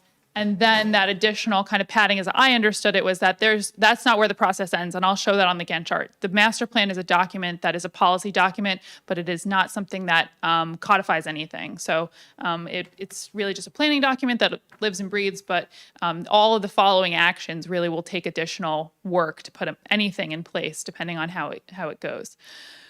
So as I mentioned, I really apologize for the clarity here, but phase 1 is in kind of an orange-red color. It's the master plan subcommittee, so it's something that's ongoing. You'll notice that a Gantt chart shows overlapping tasks. So right now, some of the subtasks of the master plan subcommittee were to talk about budget and grant opportunities to help pay for a master plan, to look through the scope, goals, and responsibilities of the subcommittee. And that has an ongoing, you'll see kind of a date like July. It's been ongoing throughout this year until probably mid-August. And then those subtasks will likely be over. And that's giving a little bit generous kind of buffer depending on how tonight goes and how the master plan subcommittees move forward. But that's generally how you read the Gantt chart for those tasks. Things that are not yet, we're not in the midst of, and that will probably happen in August if this moves forward, is identifying stakeholders, identifying kind of engagement events, ways that we're going to engage those stakeholders, ways we're going to engage the public through this process. And I just will note, you'll see kind of that as a common theme, is that the intention of this master plan is entirely to get public input, to keep it transparent, because the master plan represents the community. It doesn't represent one group of people. It doesn't represent the planning board or the council. It represents the community as a whole and what the vision is for the future. And so it's very important to get as much feedback, varied feedback from all different groups, because we're going to get a lot of different perspectives, probably conflicting perspectives, but ultimately that's going to get boiled down and distilled into what the document looks like. And it's going to be an interesting ride, but that's the whole point of this process. So you'll see a lot of that. And then the final task at the bottom are all those subcommittee meetings. So we just had a subcommittee meeting last week. So you'll see the today line, the big green line was running through one. And then there are pretty much monthly subcommittee meetings that are shown up on the Gantt chart. Phase 2A, and why it's 2A is because 2A and 2B are probably going to happen in tandem for the most part, especially as they kick off. So Phase 2A is the start of looking at the master plan content, and that's more data-driven. That's what do our old master plans say? What does the census data say? What's some historical data?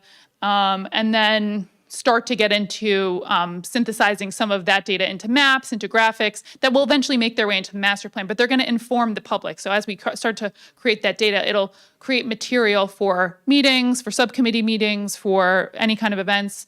It's going to start to set the stage to have a little bit of background info. Phase 2B is community engagement. So we've already started looking at ways that we can engage the community always.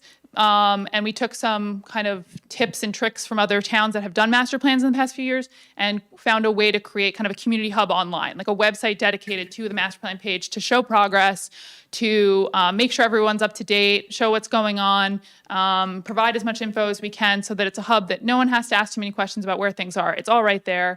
And that's already gotten kind of started. The wheels are turning on that. The content's just being tailored, edited, looked at by the subcommittee. And in addition to that, we're looking at doing kind of a public electronic survey, which is also kind of being worked through by the subcommittee to understand what kind of questions we want to ask, how we want to do it, maybe if we want to do surveys in phases, depending on the kind of information we want.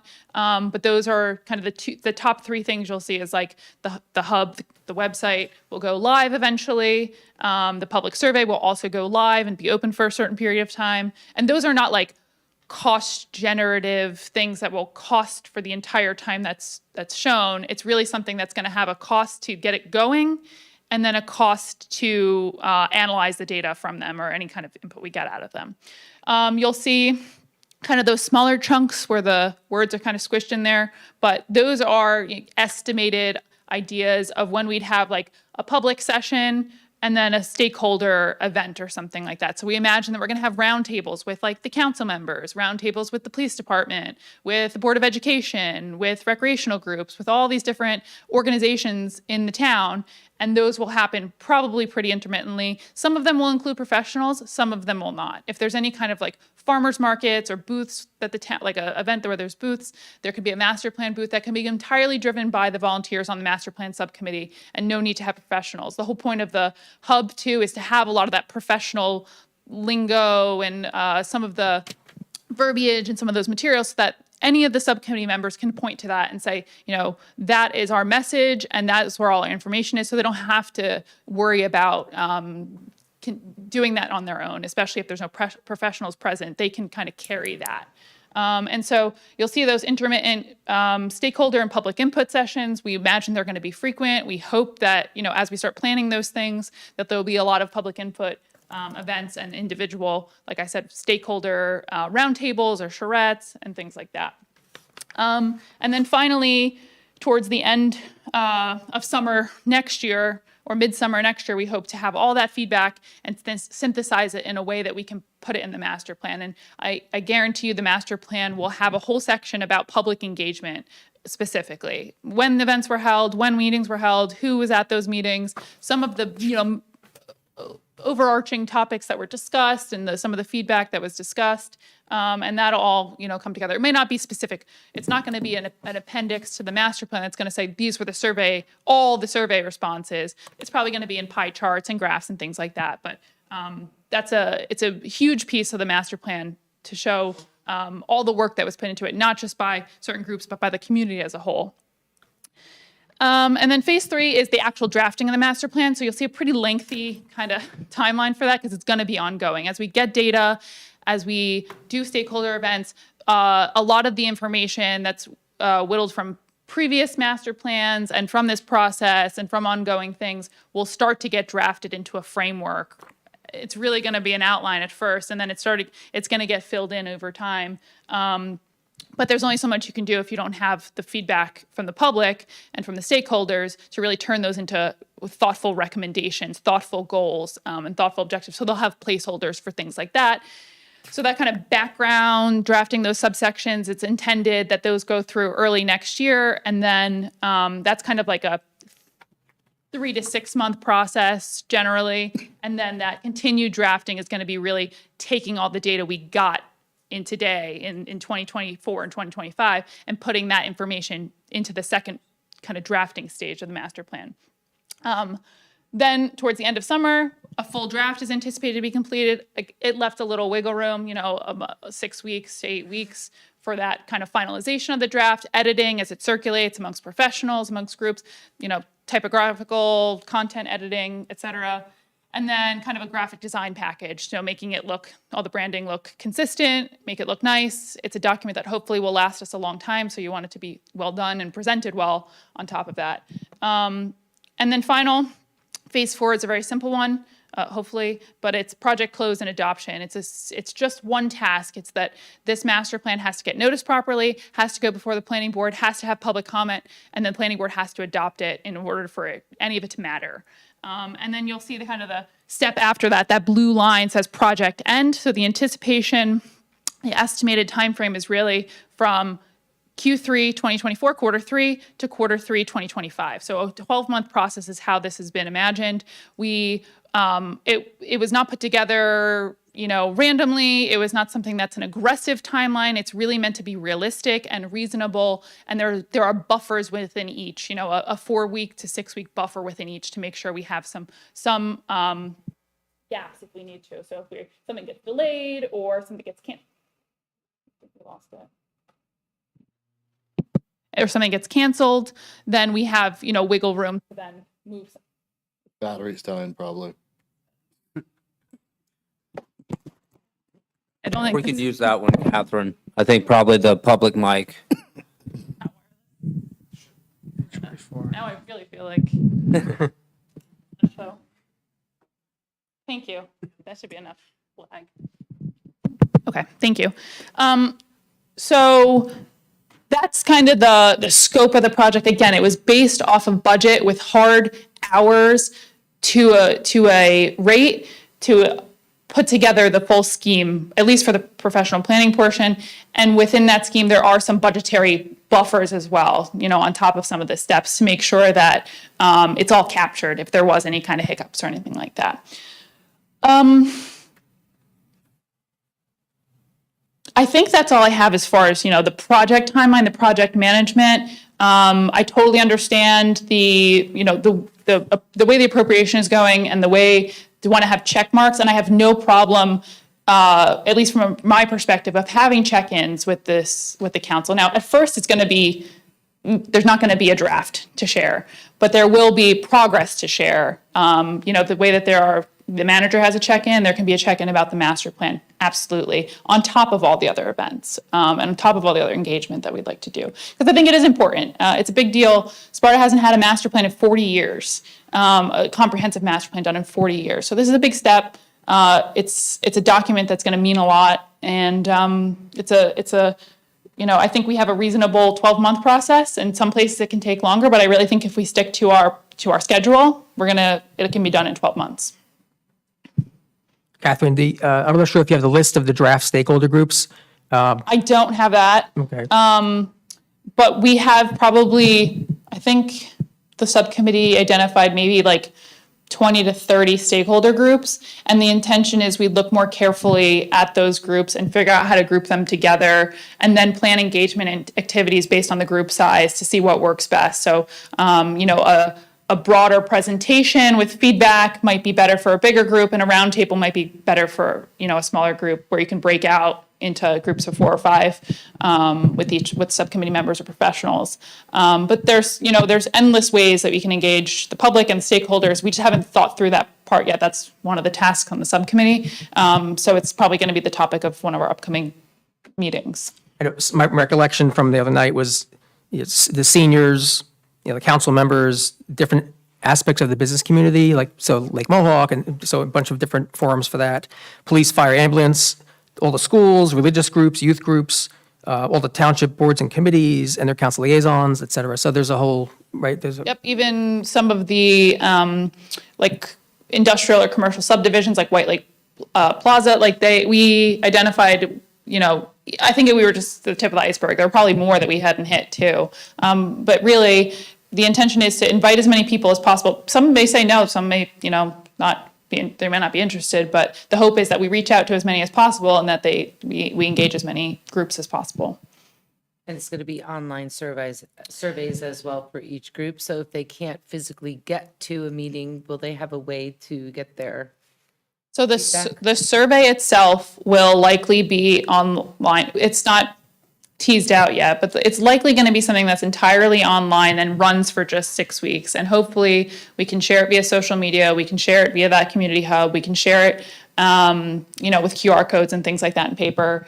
We haven't decided if we're going to be able to do like a paper copy. It just logistically it becomes, we don't want to lose anyone's input. So we have to figure out the best place for it, whether it be the land use office or the library. But we want to have like one central location. If we do have paper copies, if someone chooses to take it that way, then we can do that. Now, will stakeholders be able to, if they wanted to submit written information to you? So if you're a stakeholder, say in the White Lake industrial area, and there's specific areas of concern that you have, you could submit that to the committee for consideration? Yeah, technically, anyone can submit their feedback on the master plan. So even if we don't engage a stakeholder group, they can reach out to us and say, hey, you have an upcoming master plan. Can you consider this? Okay. And we'll document that. We'll keep that, as part of this whole process. Okay, thank you. So Catherine, can you please explain for anyone in the room and anyone watching, you did a beautiful job. The documentation is fantastic. Full confidence in your abilities. I think, your work is impeccable. But can we I want to set the expectation because through talking with different people, they have a different understanding or interpretation about what a master plan document is. So can you just give us the Reader's Digest version to clarify? So, and then can you please, when you've given that, if you don't mind, explain then, so this represents the creation of the master plan. But then on the other side of this, on the back end of this, which is not assumed in these costs or prices, is the implementation of all the ordinances or updates to documentation, because that is not done in the master plan. So can you just do those two things? Thank you. Yeah. So a master plan is kind of, it's a blueprint for a municipality, and that's a very loose term, but it shows where the community is today at the point in time that the document's written, and talks about where the community sees itself and what it wants to, what it values and what it wants to encourage. And that is across the board. It's not just a zoning document. It's not just land use. It talks about circulation. It talks about housing. It talks about recreation. It includes, you can include, there's recycling elements you could do. There's, the master plan, different elements that they have in the MLUL, there's required elements and then there's kind of optional elements. But overall, master plan is going to talk about anything from traffic to trash to ball fields to schools. It's going to talk about the whole experience you have living in this community. And then also where we see the community going. So what's that vision look like? And so as part of that, it's going to outline a lot of information, but then there's going to be sections that basically make recommendations. As I described it to the master plan subcommittee, it lists goals and objectives and things like that are, overarching, and then from all the data basically makes recommendations on how to move things forward. And I even said maybe looking at it, how I see it is like an action plan of how to move things forward. And maybe you break them into, because the master plan is supposed to reach over 20 years, maybe you break them out into short-term, mid-term, and long-term goals over those 20 years to see how you get things done. And those can be recommendations in an action plan for things like an ordinance, like a land use ordinance, or an analysis of a zone, or an analysis of a corridor. Or it could be to look into preserving particular properties. So we have an open space element that's being done right now. It may make recommendations to preserve particular properties that are environmentally sensitive based on the data they have. To look for, more generally, to look for grant funding to assist in that. Those are some of the recommendations that can come out of it.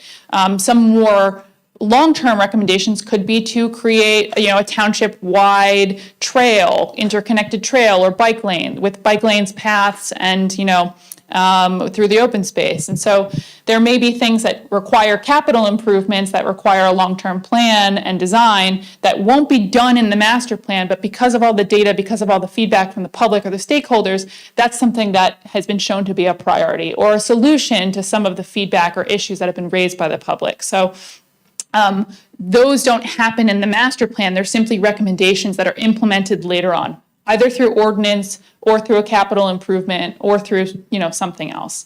So the master plan is really, I like to see it as something that's living and breathing. It's going to dictate a lot of the future based on what's there today. So what do we see in our past? What are we living with today? And then what are those visions, goals, and objectives to guide us into the future?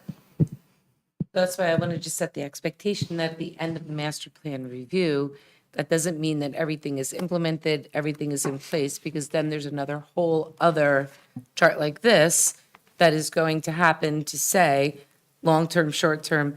And the other thing I want to clarify as well is if you are going through this master plan review, you're looking at the zones, you're looking at all of that.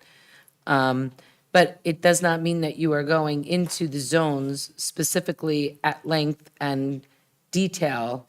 I mean, so can you just explain to everybody exactly what that means in the master plan versus the implementation? Because I think this is where people are confused.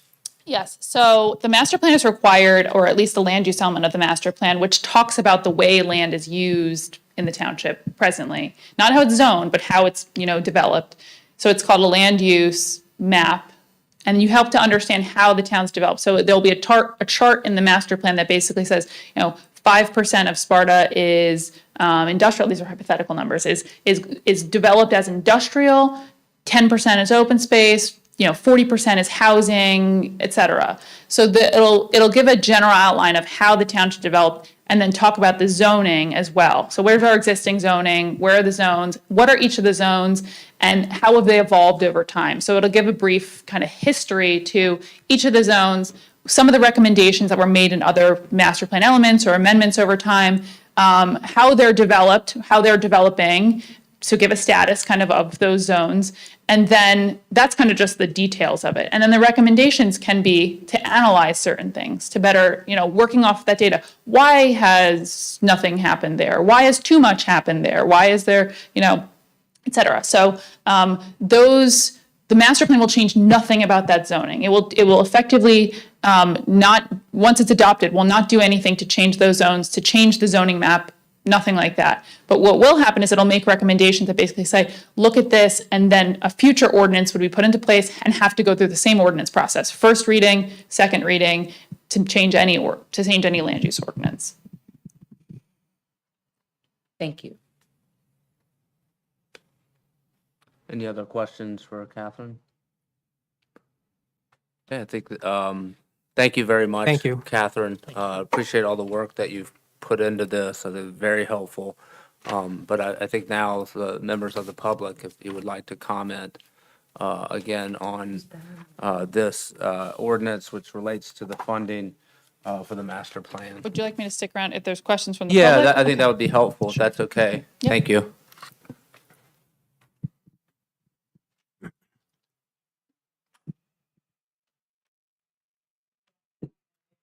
Okay, thank you.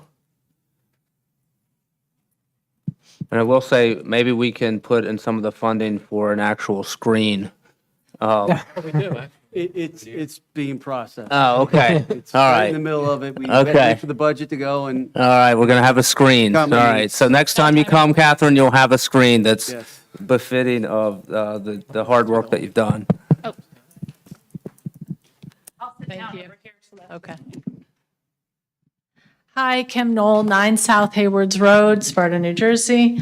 I wasn't sure if I should speak before or after, but I did tell the town council and the mayor and town manager that I would get back to you with regular updates on the open space plan. It does relate to the master plan, so I figured now was a good time to also speak about it. So right now, the open space plan update, we've had the public meeting, the visioning happened. We had quite a good turnout for that meeting. And we were able to do and gather quite a bit of information from the folks that did attend. But also, subsequent to that meeting, we shared a link so that additional folks from the public could have input into the open space planning and recreation process that we're going through. The survey is still open. It's been shared on the town website. It's been shared on Facebook page and been sent out to some folks on email. So we are still collecting that information. Right now, they have a full inventory of the open spaces, and they're basically doing subcategorization of the current open spaces that we have, meaning like this open space is completely wild, this open space is a park, this is under conservancy. So that's underway. And we hope to have a draft that will be reviewed by the Environmental Commission first, then elevated to the town manager and the town council, hopefully by the end of August. So it's moving forward very well. We're completely on track. We thought it would take about 6 months, and at the end of August, that'll be about the right time. I just also want to say that the Environmental Commission, myself, we fully support the moving forward with the master plan. And the open space and recreation plan will fit very nicely with the timing if that's completed at the end of August, and then folks can review it at that time. I think that's it. And Kim, am I right that whatever the open space committee, that will be shared with the master plan subcommittee? Absolutely. Okay. It's going to go through a regular process first, and then it gets shared with the master plan subcommittee. Great, thank you. Any other members of the public about this ordinance? Hi, Mike Devine, Oak Parkway. I'm on the master plan subcommittee, so anything I say, I yield to Ron. If he disagrees, I don't think he will. Speaking about him, I've seen a lot of guys running projects. He knows what he's doing, knows how to run a meeting. You've seen Catherine's, the caliber of her work. I mean, I have every confidence this is going to proceed the way it's been laid out. She's got enough detail in the financing, you can see anything you want to see. To some extent, this is event-driven because you have to get other groups of people involved. You never know how long certain things are going to take. But it doesn't seem to be unreasonable that at certain points in time, the council says, okay, here's your plan. Where are you at? Okay, plus or minus 10%. Looks good to me. Here's your next increment of money. Here's your approval. In my experience, that is basic project management, incremental funding. I don't think what Neil and Councilwoman Chris said are all that different. You talked about the fact that when you get updated, you could decide not to do something or change direction. I think she's saying, let's explicitly call it a go-ahead with more money. I think it's almost semantics, but that's just kind of my view of the whole thing. I thought we'd have to argue about the importance of the master plan. I'm hoping that's not up for debate. I hope we all agree with that. I'm concerned that we need 4 votes, being very frank. We need 4 votes to get this first thing passed. Without that, we go nowhere. So I'm hoping that council will talk a little bit more if need be, and if there's any kind of open ends or uncertainties, I mean, I think the lawyer at the last subcommittee meeting said, Ron, as chairman, has the authority to name more people if he wants. I think he can name more people if he wants. So if council logically wants more farmers, sounds great to me. I don't think anybody objects. Mm-hmm. So it seems to me that whatever council has asked for is reasonable. I think the committee is more than willing to comply with it. I've seen a million Gantt charts in my day, more than I care to think about. That one is really good. She explains it beautifully. Now, if you don't have confidence in her and him, I mean, then we better rethink the whole situation. So thank you very much. Thank you, Mike.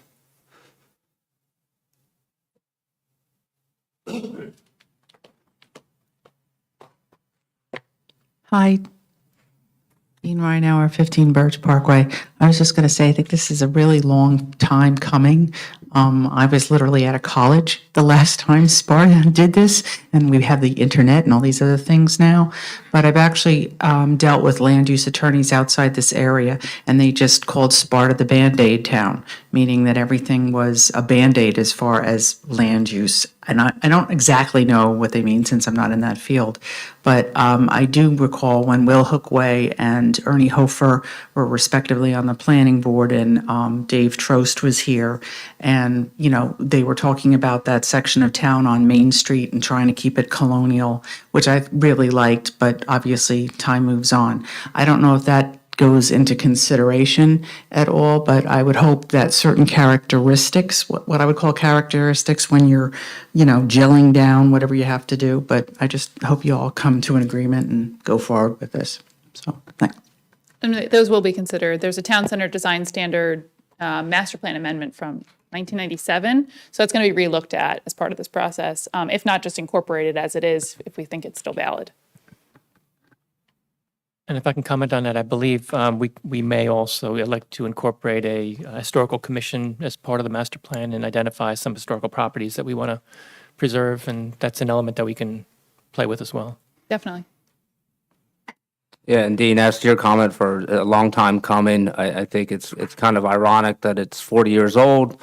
And so like any 40-year-old who has a midlife crisis and wants to know where they are and where they're going, I think we could deem this, Sparta sort of working through its midlife crisis. So that's why 40 years. So there you go. Anyone else? Hi, Barbara Gomes, Links Court. I just really wanted to thank you guys for looking into this. Obviously, there's been a lot of work on all the boards, and I think it's a great way to move forward. I was 6 when we looked at the master plan, so I didn't care then. But I really care now, and I see how important it is to our daily decisions and to our quality of life. So I really hope that this will go forward and we can work together on the future of Sparta. Thank you. Thank you.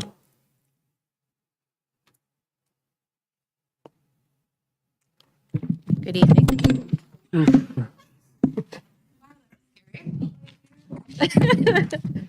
Thank you. Kathy Ebbinghaus, Scudder's Road. Hopefully you can hear me. I don't want to touch it again. I'm a bit stunned, actually, to be frank, listening to the conversation, how long it's gone on, some of the points being raised.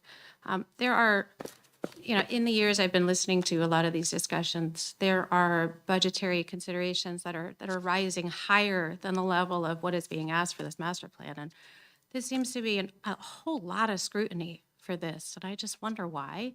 So I wanted to just take a moment and ask that, and ask if that can be explained, because I'm quite confused, actually. I mean, we have, like I said, ordinances that are up here that are way more than this, that I don't hear being asked for such levels of Gantt chart and project planning and checking in, and I would just like to understand more about that. I did come here with prepared remarks tonight, so I'll go ahead and read that. For over the last 2 years, at least, I've sat here in this very room. I've listened to both town council members and planning board members, past and present, talk about revising this master plan. I have heard the words re-examination and revision spoken about as both a remedy and a reason that we as a town have been limited in our consideration of development changes as they have been presented as ideas and applications. I have witnessed the current master plan being used as a sword against what many feel are the town's current best interests. I've heard it used as a reason to allow what currently its residents do not want. Yes, both members of the town council and planning board have pointed to the contents and vision of this 40-year-old master plan numerous times, on numerous occasions, anytime residents and others raised concerns about any development or proposal that they felt was incongruent with the Sparta of today. I have also witnessed would-be developers use the master plan as a shield during their presentations and proposals, reminding the town, its residents and government, that it's 40 years old, and this outdated vision is what's potentially allowing them the latitude to build what they want within our current zoning rules. As Ms. Armand has pointed out, this master plan kind of allows those zoning zones to be changed. The planning board, even as mentioned tonight, has created a master plan subcommittee, which seemingly is choreographing an intention and a desire to update this plan, with the premise of gathering people who want to be a part of helping to take the steps necessary to revise this plan, and therefore the vision of the Sparta of today.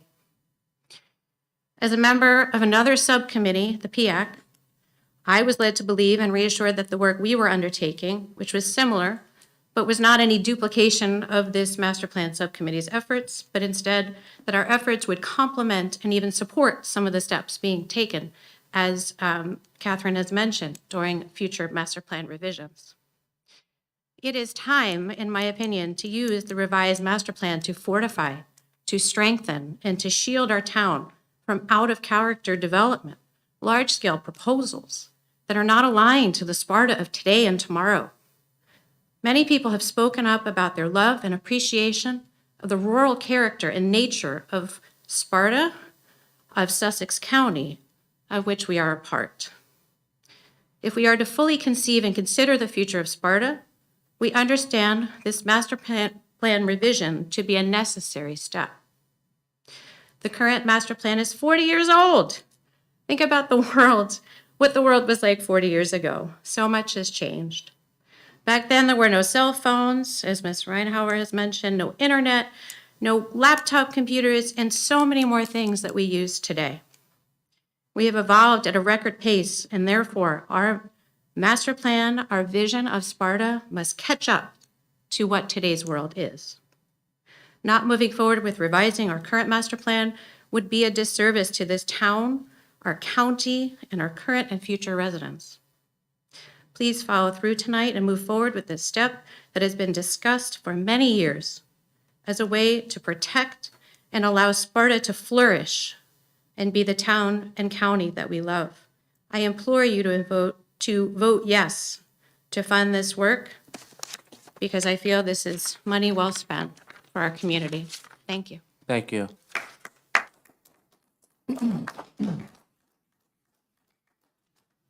Any other member of the public wishing to be heard on this ordinance?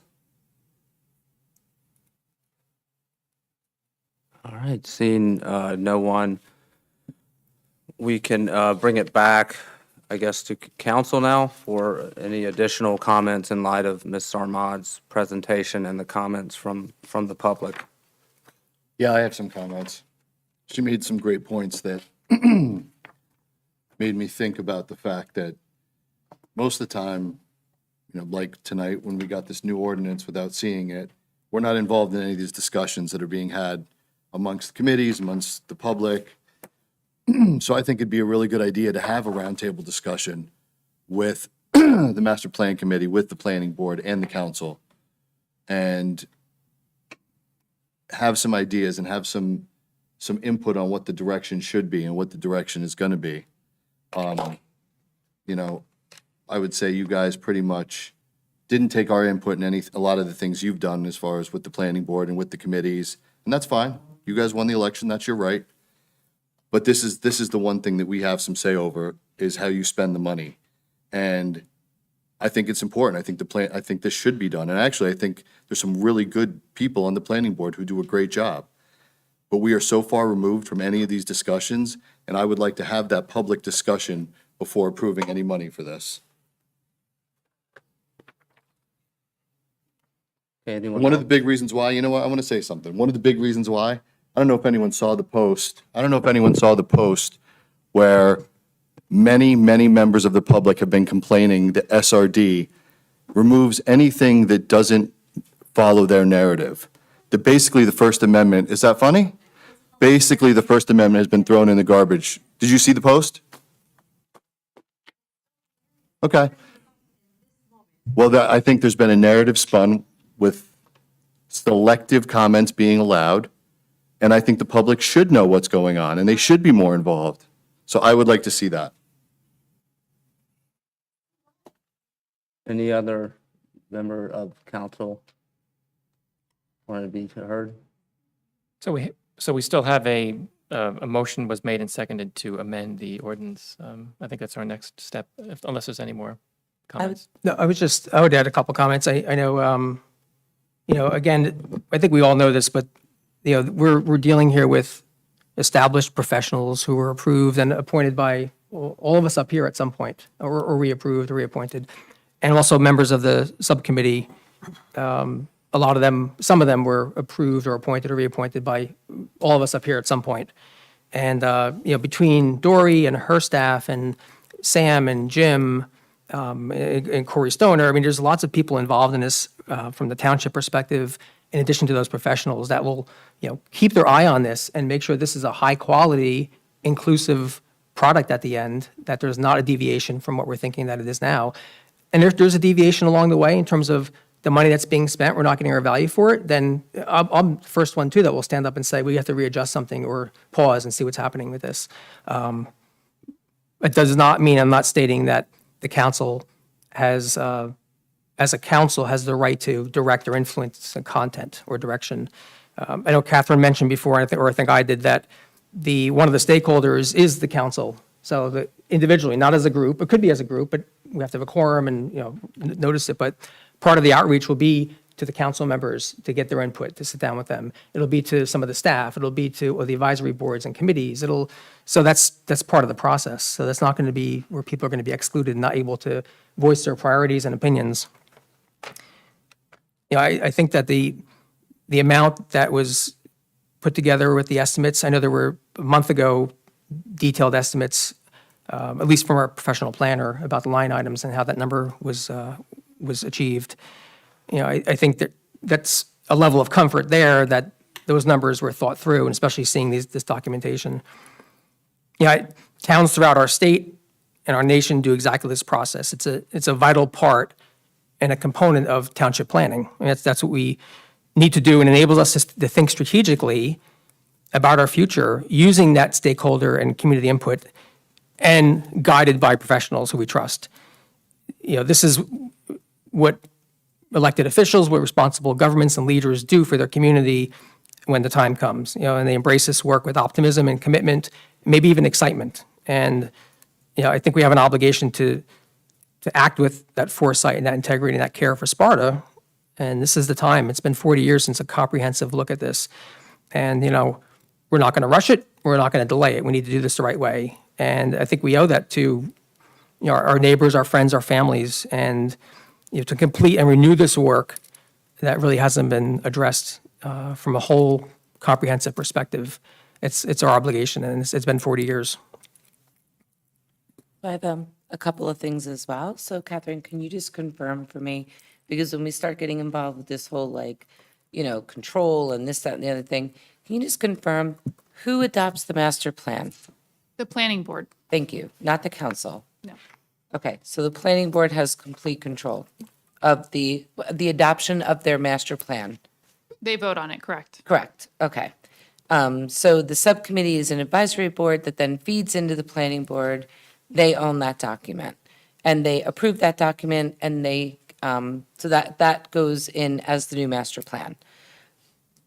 The issue is the master plan, although when you're talking about all of those different recommendations that are coming out of it, the master plan is the visionary statement. We all understand that, but it has no teeth for change unless we implement unless we start looking at the recommendations, implementing the recommendations, getting recommendations to maybe the ordinance changes, for example. That takes legal time, that takes professional time, whatever. So Kathy asked a question. I'm going to answer your question. God bless you. Because you said we seem to be spending a lot more money than this, and what is the big deal? The big deal, well, okay, you said it was an excessive amount of scrutiny. I think if I heard you correctly, it was hard for me to hear what you were saying, but I think you were basically questioning the amount of scrutiny. And the reason why is because this is only a half of the piece of the puzzle. So this $300,000, yes, at the end, you'll have a master plan. But that does not represent the entire costs of the additional professionals, legal time and whatnot.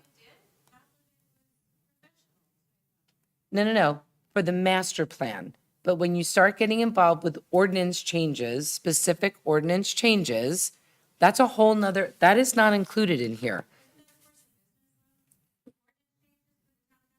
Depending on the level of the changes that are made. So the issue is you can have a vision, am I correct, Catherine? So this is the master plan, but this does not include any of the outside of when we get the master plan.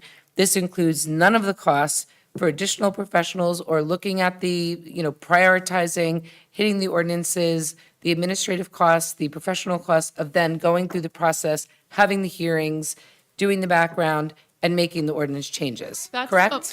Yes, Yeah, that is I can the, clarify too. That is the 12-month process to put together a master plan. I think I mentioned it. I hope I can highlight it.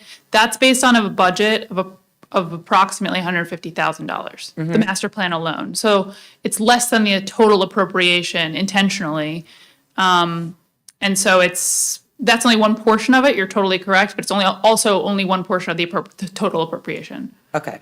Yeah, and I would just add in conversations right, with Sam and Jim with that, the 300 number, the idea was that there would be a buffer on top of the 165 to allow for what we learn along the way, and as you normally do with a project of this size. And then also a portion of that, above that, would be to be in place to do some of the execution work as needed. So for the fees that come with that, to do a new map if there is one, or some of the writing of the ordinances if the council so wishes. Okay, I think that's a very important point. So just to be clear, because there's been some confusion here, where it's that $300,000, does the $300,000 incorporate an expense to be spent on the consideration and drafting and execution of the ordinances that will flow from the master plan? I believe so. Some of it, So it does? at least to start, yeah. Yeah, so it does take into account the professional fees that will be needed to be expended in order to implement the actual ordinances and give teeth to the actual master plan. And I do want to direct the teeth to the master plan, because the master plan is not just a document that sits on the shelf until you do something about it. That's one part of it.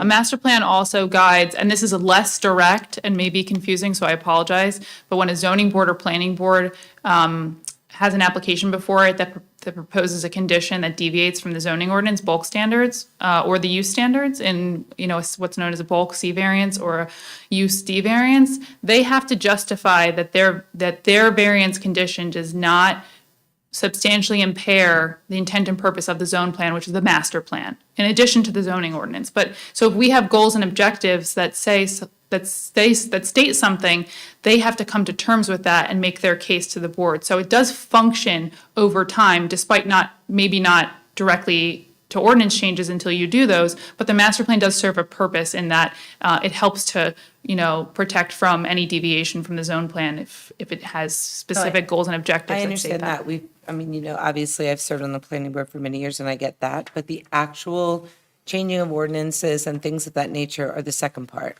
And again, although despite it, repeatedly I have asked for documentation to support what the $300,000 is, that's why I want to ask you the question, because I do understand that this is only half of the piece of the puzzle. So this is why I'm struggling to understand, yes, I get it. This is for this piece, but moving forward down the road to really see it through all the way, there's a lot of work, just as much work, I would imagine you would even confirm, that has to happen on the other side of that, depending on the amount of recommendations that are coming out of the exercise. It's totally unknown at this point, because the amount of recommendations that are related to actual ordinance changes, rather than what I mentioned before, like a design of a sidewalk or, seeking grant funding, those are kind of nebulous in comparison, but it's unknown how many recommendations there will be that will be directing ordinance changes. The value of the master plan in doing a lot of the background homework and a lot of analyses along the way is that when you do an ordinance change, rather than kind of trying to do it on the fly, like analyzing the zone and trying to justify changes, you'll have a master plan to back it up. So hopefully that ordinance change will just be about drafting the ordinance and getting the language right and getting some of those standards right if there are changes. But a lot of the analysis and background will already be done in the master plan. So it's because it's recent, you won't have to be looking at a zone that's 40 years old. You'll have already looked at it within the master plan. So it'll hopefully move it along. And also, what is the expectation that you're going to need some additional professionals along the way to guide this? So the cost estimate that we got was for 3 professionals. It was for yourself, for Tom Collins, and Dave Simmons. So those were the 3. So any other outside additional, is there any other expectation that there's going to be a need for anyone else, engineering or agriculture, or not agriculture, but testing or any of that kind of stuff? No, because the master plan isn't going to, when I say analyses, I mean like looking at information and, deriving conclusions from those things. Dave Simmons will be part of this process, although tangentially, because he is an engineer, so he has more technical base, but the this is more of a policy document. It's usually written by a professional planner with input, from attorneys and other staff in the township, but it's data driven from what we have from facts and history and other factors. And so you're not gonna actually undertake, like if there might be a recommendation to do a soil testing or to, look at wetlands on a certain piece of property or something like that, or to better understand something, but that would be a recommendation. That would not be something that's done along the way. It's something that you identify as a priority in your master plan and say, hey, let's think about this a little further. And then you figure that out after. And Dean, just to confirm, we are moving there is no plan. The professionals that we have right now are the professionals that are going to be working through this master plan. There's nothing that's going to happen to change any of that.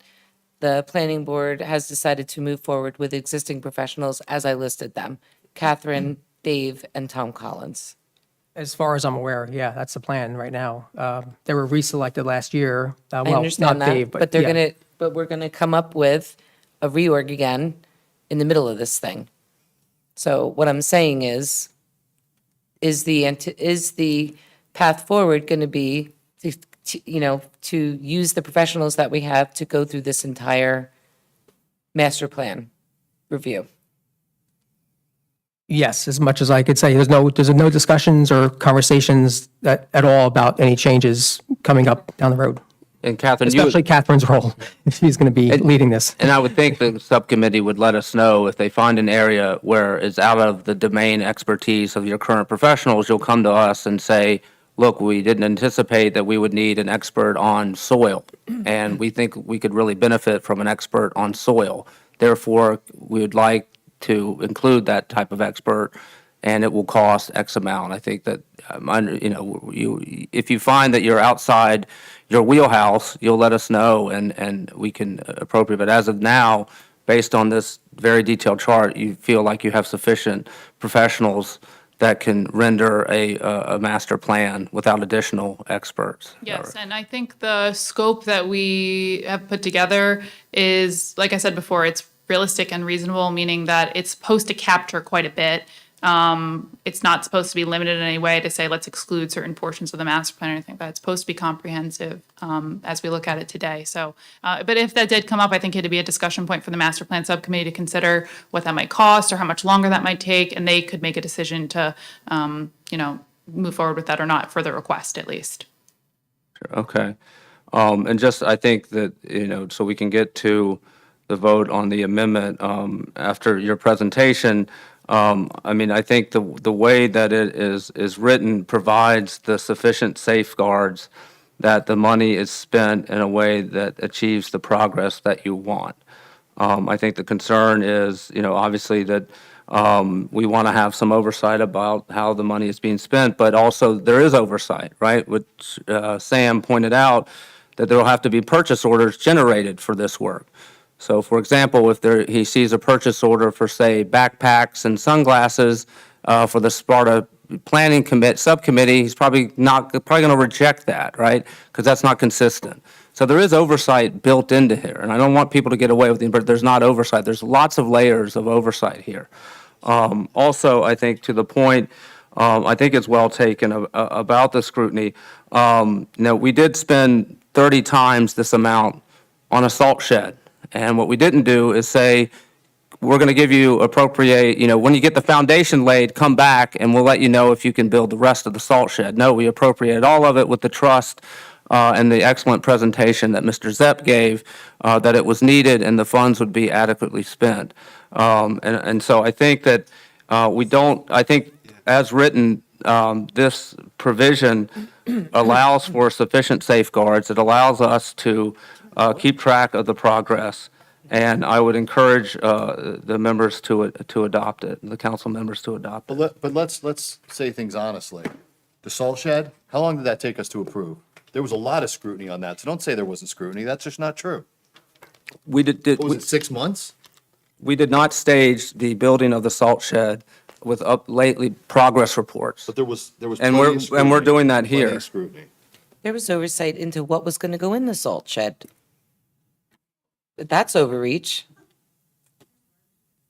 I'm sorry, what? So I think, why don't we go ahead and and go to the motion to amend 2408, amending Section 2 as read and amending Section 3 as read. So may I have a motion to amend Section 2 and Section 3? It's already been made Okay. and approved and Okay, seconded. and So it's seconded, just a okay. final vote. So may we have a roll call vote? Would it help to reread it one more time for anyone, or just given that it wasn't printed out on the original one?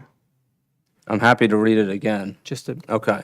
So the way Section 2 will read is, this emergency appropriation shall be utilized for the revision of the master plan and the work of the master plan committee, open parens, MPC, close parens. The expenditure of the aforementioned funds shall continue to be monitored by the Sparta Township Council in conjunction with the township manager and chief financial officer. Following the expenditures of each $60,000, the Township Council shall be provided a status update on the work and progress of the MPC.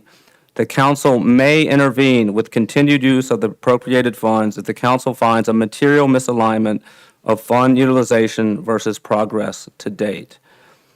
Section 3 will read, the planning board is urged to recruit and appoint to the MPC one additional member with commercial business experience and one additional member with farming experience. So those are the amendments as read, and Madam Clerk, may we have a roll call vote? Councilman Hertzberg. No. Councilwoman Quinn. No. Councilman Chiarello. Yes. Deputy Mayor Blumetti. yes. Mayor Clark. Yes. So the amendment has passed, and now we are up to the actual ordinance as amended. Is that right? Correct. And so may I have a motion to approve ordinance 2408 as amended? I'll make a motion to approve 2408 as amended. May I have a second, please? I will second it. May I have a roll call vote? Councilman Hertzberg. No. Councilwoman Quinn.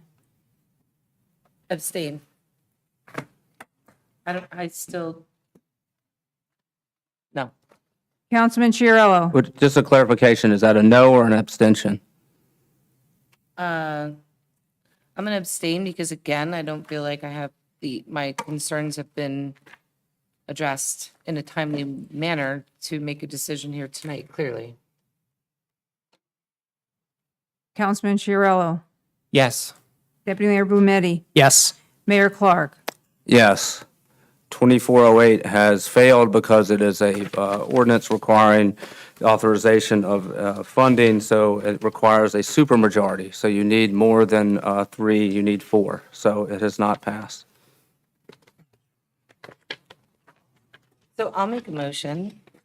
I can make a motion, right? Right now, Tom, around this?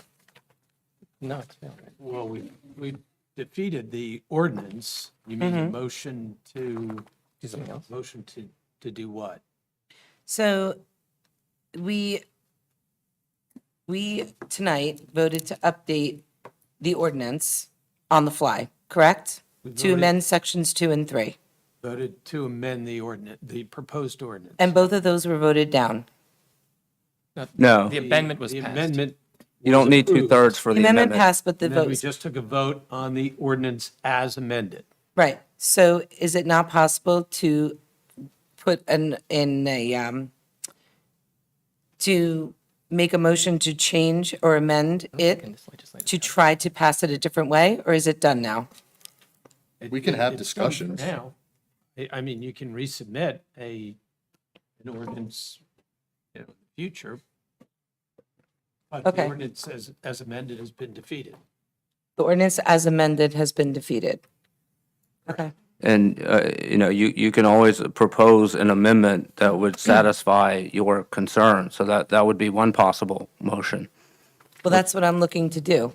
So I've been trying to do this for over a month to get something put in place that does address the concerns so that we could say yes. And what is extremely frustrating is I have been unbelievably transparent about this. I have voiced everything publicly, in email, through meetings. I have gone above and beyond to try to get us into a position where we can come to consensus and move forward with this. And it's incredibly frustrating that we just get the ordinance 15 minutes before the meeting tonight with the amendments that were made well over a month ago, And it's unfortunate because I do see a lot of value, and I have been a supporter of doing the master plan over again. But in my opinion, based on, what I've identified, and again, if anyone is interested in seeing the email that I sent a month, where I sent a couple of weeks ago, I'm happy to share it. You can listen to my public comments. It needs to be done, in my opinion, differently with the finances, and we need to be able to talk about it and have those discussions. So I'm hopeful that we will have discussions and be able to come back to the table with something in a written final form. And I said hope I that would- we have the roundtable I as said well. I would agree, having a discussion with the planning board, with the committee, and coming to an agreement moving forward. What would we discuss, since there's no approval to do a master plan? We're saying that if we had that discussion, if we were part of a discussion, that maybe we'd come to an agreement on an ordinance moving forward. What would be the content of the discussion? Would be Yeah, the I mean, I purpose? Like, think with a Then month, we won't have the What would help? discussion. well, I'm just curious, with a maybe- month to prepare, I would think one would have the language that would be necessary. One would Unfortunately, Yeah, but we I don't would have thought. that language. Well, we could have made a motion to table it. We just, There could have been a discussion with you on Well, if this was acceptable I've been or bringing not. it forward, and who's my discussion been with? There's no discussion. Chris, That's the can I problem. add? I've been pushing, you sent me an email Yeah. finally on Monday. You haven't picked up the phone. You also have all the documents, right? All the things, the amendments, the amendment tonight was based solely on your feedback, trying to make you more comfortable. When did I Wait, let me get- finish. So adding the two, urging and trying to get those exact two new members that you wanted was added because you requested them. Adding the $60,000 check-ins with the possibility of the council to then stop money if the money wasn't being spent properly, which is, that seems like the goal to me, is make sure that the appropriations is not being wasted, right? And that was used according to the project plan we saw. And we tried to meet that one. So those two were made for you specifically. yeah, I I think we would had this think, debate. I it's think time that to we move on. should go back, rethink, table this, having a discussion like adults do, come back to the table, rather than voting it down. It's already I make a voted down. motion that we, It's already voted down. well, ask, we should have tabled it. Procedural question of our attorney. Can we reintroduce this thing in this legislative calendar, or does that have to wait till next year? No, you can reintroduce it. You can reintroduce Difference between that the and ordinance bringing it back. as soon as your next meeting Okay, thank you. in August. All right, I think we need to move on. Yeah, so we can bring it back. I would suggest those who don't like the language, because apparently they don't, they voted against it, to take pen to paper and write the provision in a way that you think addresses your concern. And I've you done do. it. It's done. From my Well, side, no, it's you done. need to write it in a way that you can incorporate it into an ordinance. Having general thoughts is not sufficient.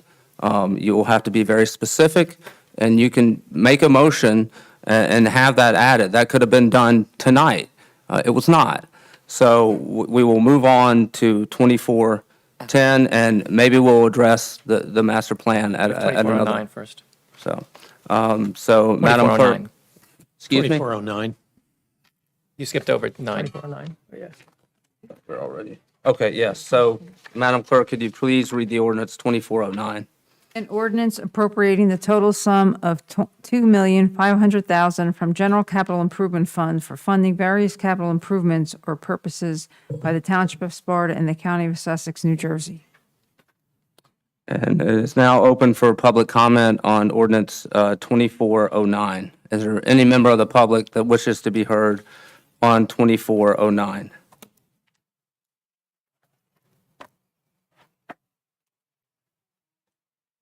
Right back.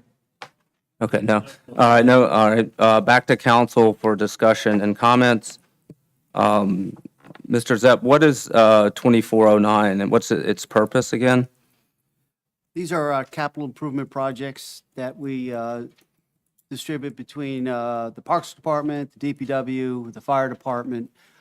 This is the larger projects. On the DPW side, this is mostly your road improvement paving program. There's also money allocated for necessary equipment.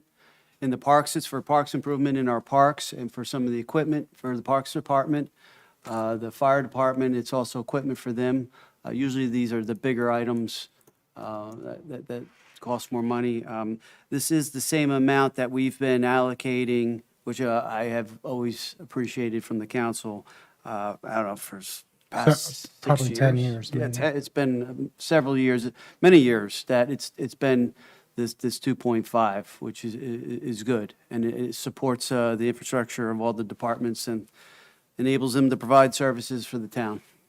And actually, $2.5 million today doesn't buy you what $2.5 million bought you 10 years ago. And you're absolutely right, because I'm being reminded the cost of full-size snow trucks right now have increased exponentially.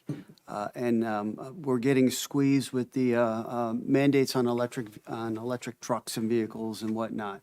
It's driving the costs up on everything. And I've already had discussions with Public Works where we may have to rethink on how we do our snow fighting and services with the fleet, because it really is incredible cost now.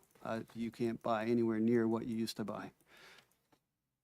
And if a member of the public wanted to know what the capital improvements how that money is being spent, how would they do that?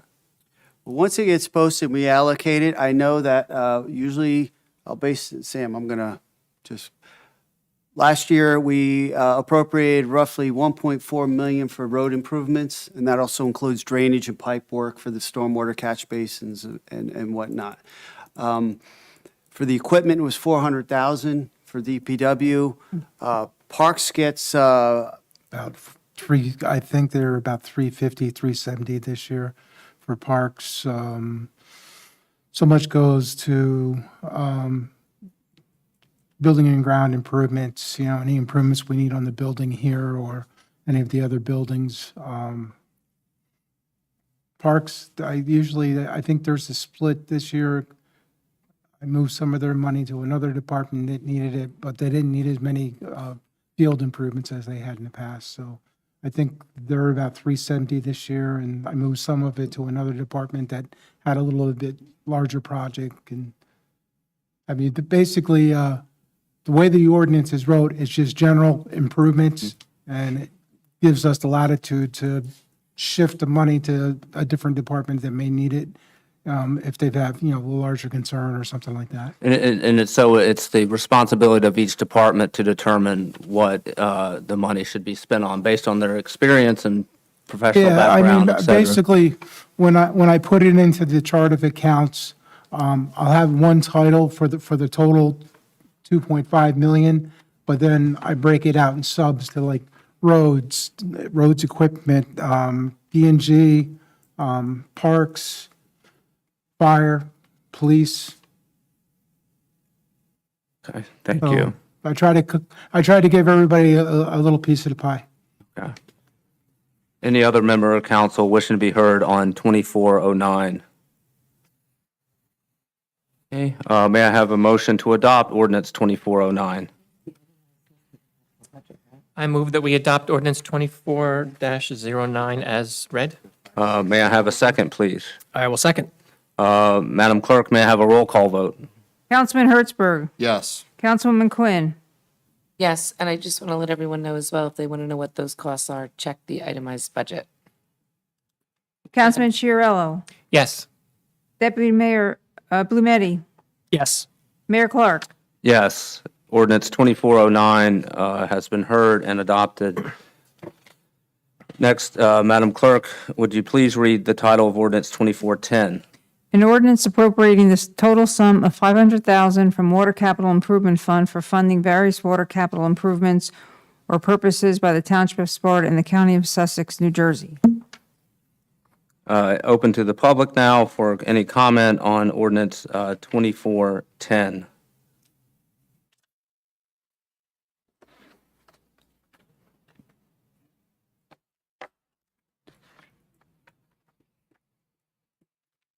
Mark Scott, 9 Pueblo Parkway.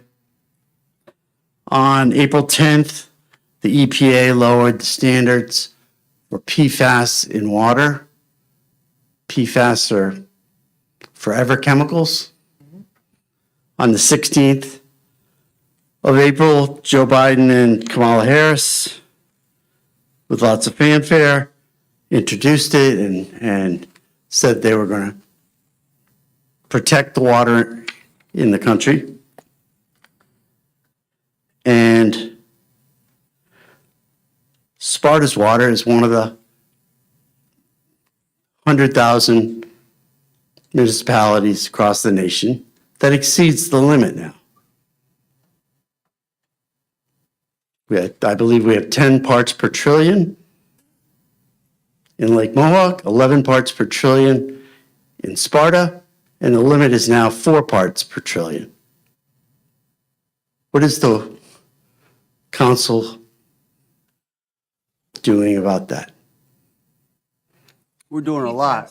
Okay, We're very- good. That's yeah, what I want to we're hear. very- We're very well aware of it, and as you know, they just lowered that regulation, all right? So nothing's changed other than their parameters.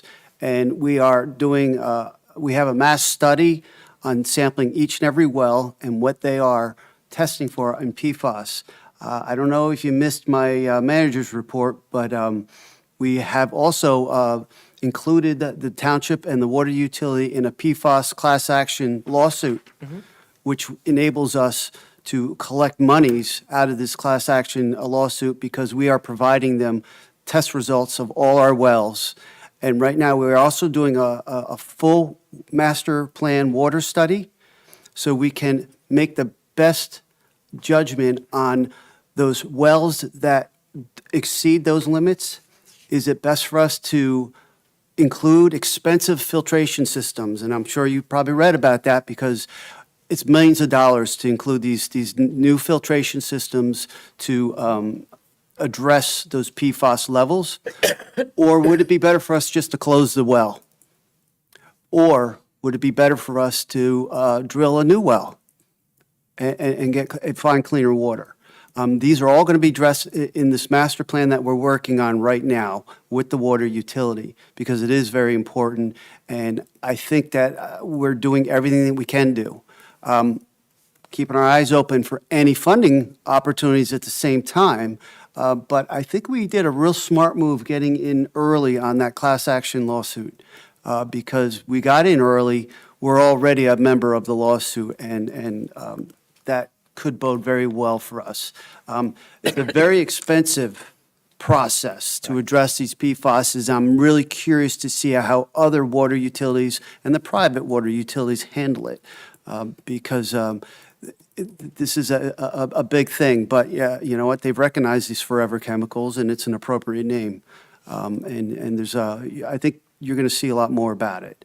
But just take note that we are doing everything we can to do that, and I will be providing updates on how we make out with this. Thanks, Jim. Will we be planning for the future with regards to this? Oh, yes. As I said, we are in the process right now. We've tested all the wells, and you see that in your CCR reports, the consumer confidence reports, which are posted, and you get those, and that's where you probably got those numbers from. Right. All right? Those are always done. It's a mandated test requirement, so we do those. Right now, I'm waiting for results of the study, because we're in the middle of it, of the hydraulic study, basically all about our waters, our wells, and our tanks. It's funny, this ordinance for $500,000 will be quickly applied because we just did a study on all 14 of our holding tanks, and 4 of them need some renovation, so we're addressing that. But like I said, because of the cost of addressing each PFAS exceeding well, we really want to be smart on what we do with that. And do we want to really invest a lot of money on maybe a low-producing well that's exceeding the limit? Or maybe we have a high-producing well that does really well and it's close to the parameter, and we do apply the proper filtration unit on there. So we're preparing for the future, and you know what, we're going to adhere to all the regulations. That's what we're going to do. We're going to have to do. But we're on top of it. All right, great. So I think one of the good producing wells is the Germany Flats Aquifer at this point in time.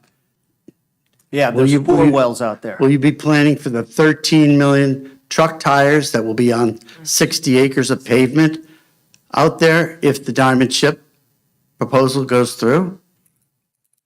We'll be The monitoring the well and PFAS the is test in rubber results of the tires. water. I can tell you And that. 13 million tires on, How are you getting that back? Where is that information coming from, Mark? you just do the math. There's no tenant. Just do the that's- math. There's no, We do the math. You can't. 2,000 trucks per day, Where are you getting 365 days a 2,000 year, trucks a day? 18 wheels on each truck, Where are you getting the trucks? 13 million tires. Where are you getting 2,000 trucks? Why don't we, Get to the one ordinance. question I had, Joe. We're gonna be in a Related big to this, I space. think, 30,000 was, foot ladder. will any of the $500,000 be used to address some of the PFAS problem? I get that it's going to cost way more than $500,000, but, As you know, the council approved the $2.2 million bond earlier. yeah, Some of the money out of that is already being allocated for the PFAS work. Okay. With the water utility. got it. And- Okay, And it's all being accounted for because we may be able to use it in the suit and. yeah, we may be able to reimburse- recoup the cost. Yes. Okay, got it. Okay, thank you. May I have a motion to adopt ordinance 2410? I make a motion to adopt 2410. May I have a second, please? I will second it. May I have a roll call vote, Madam Clerk? Councilman Hertzberg, Yes. Councilwoman Quinn, Definitely. Councilman Chiarello, Yes. Deputy Mayor Blumetti, Yes. Mayor Clark. Yes. Ordinance 2410 has been introduced, heard, and adopted. Next up is ordinance 2411. Madam Clerk, could you please read ordinance 2411? An ordinance of the Township of Sparta amending the salary ordinance for non-union and union employees. All right, it is now open to the public for ordinance 2411. Any members of the public wishing to be heard on ordinance 2411? All right, seeing no one, it's back to council for discussion and comments. Any member of council have anything they want to add to 2411? Okay. May I have a motion to adopt ordinance 2411? I move that we adopt ordinance 24-11 as read. May I have a second, please? I'll second. May I have a roll call vote, Madam Clerk? Councilman Hertzberg. Yes. Councilwoman Quinn. Yes. Councilman Chiarello, Yes. Deputy Mayor Blumetti, Yes. Mayor Clark. Yes, so ordinance 2411 has been introduced, heard, and adopted.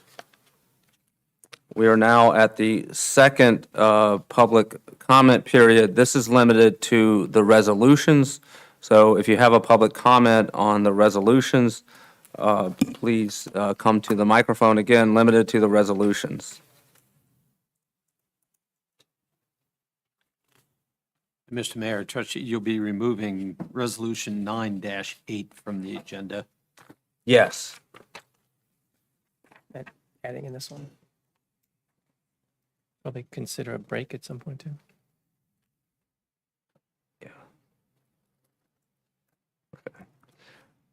Okay, seeing no one, before we get, I think we've been going for almost over 2.5 hours, so if there's a necessity break, I think it's probably called for, so why don't we take a 5-minute necessity break and then reconvene by 9:50.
There was no public comment on the resolutions.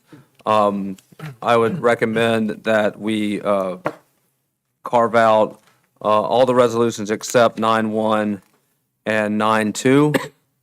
So I would make a motion to approve resolutions 9-1 and 9-2. I move that we approve resolutions 9-1 and 9-2. May I have a second, please? I'll second it. All in favor, say aye. Aye. Aye. Resolutions 9-1 and 9-2. May I have a motion to approve Resolution 9-3, which is a resolution of Township of Sparta, County of Sussex, State of New Jersey, extending the due date for the third quarter 2024 tax bills. I move that we approve Resolution 9-3 as you just presented. May I have a second, please? I will second. And before we vote, Jim, or Sam, could you just tell us why this resolution was necessary? Basically statutorily, there has to be at least a 20 to 25-day period from the time that we receive the tax rates to where we could actually extend the due date. So this is going to allow Diane, and again, the county hasn't released our tax rate yet, so we're still waiting on them, but it's a 20-day period before we could actually charge interest to anybody that would be delinquent past that 20 days. So at the time that we actually get a rate struck and it's certified by the county, that date's going to float. But Diane needs that date in place so that she can, and she'll actually fill in a number once it happens, but she needs it in place so that she would be able to charge delinquents. Okay, and so will taxpayers have 25 days from the date that the county provides the tax rate? Is that, I'm just Yes. trying to give an idea for when the taxpayers can expect to have to Normally, pay their third quarter normally in a bill. good world, usually we got our tax rate in the early part of June, late part of May, and the first quarter was due August 1st, and you had your 10-day grace period after August 1st. But again, no reason why. I know the state has changed some of the funding formulas for school, turned around after the school rates were struck. They've added more money onto certain school budgets because they said they needed more money, and meanwhile, we don't have a tax rate.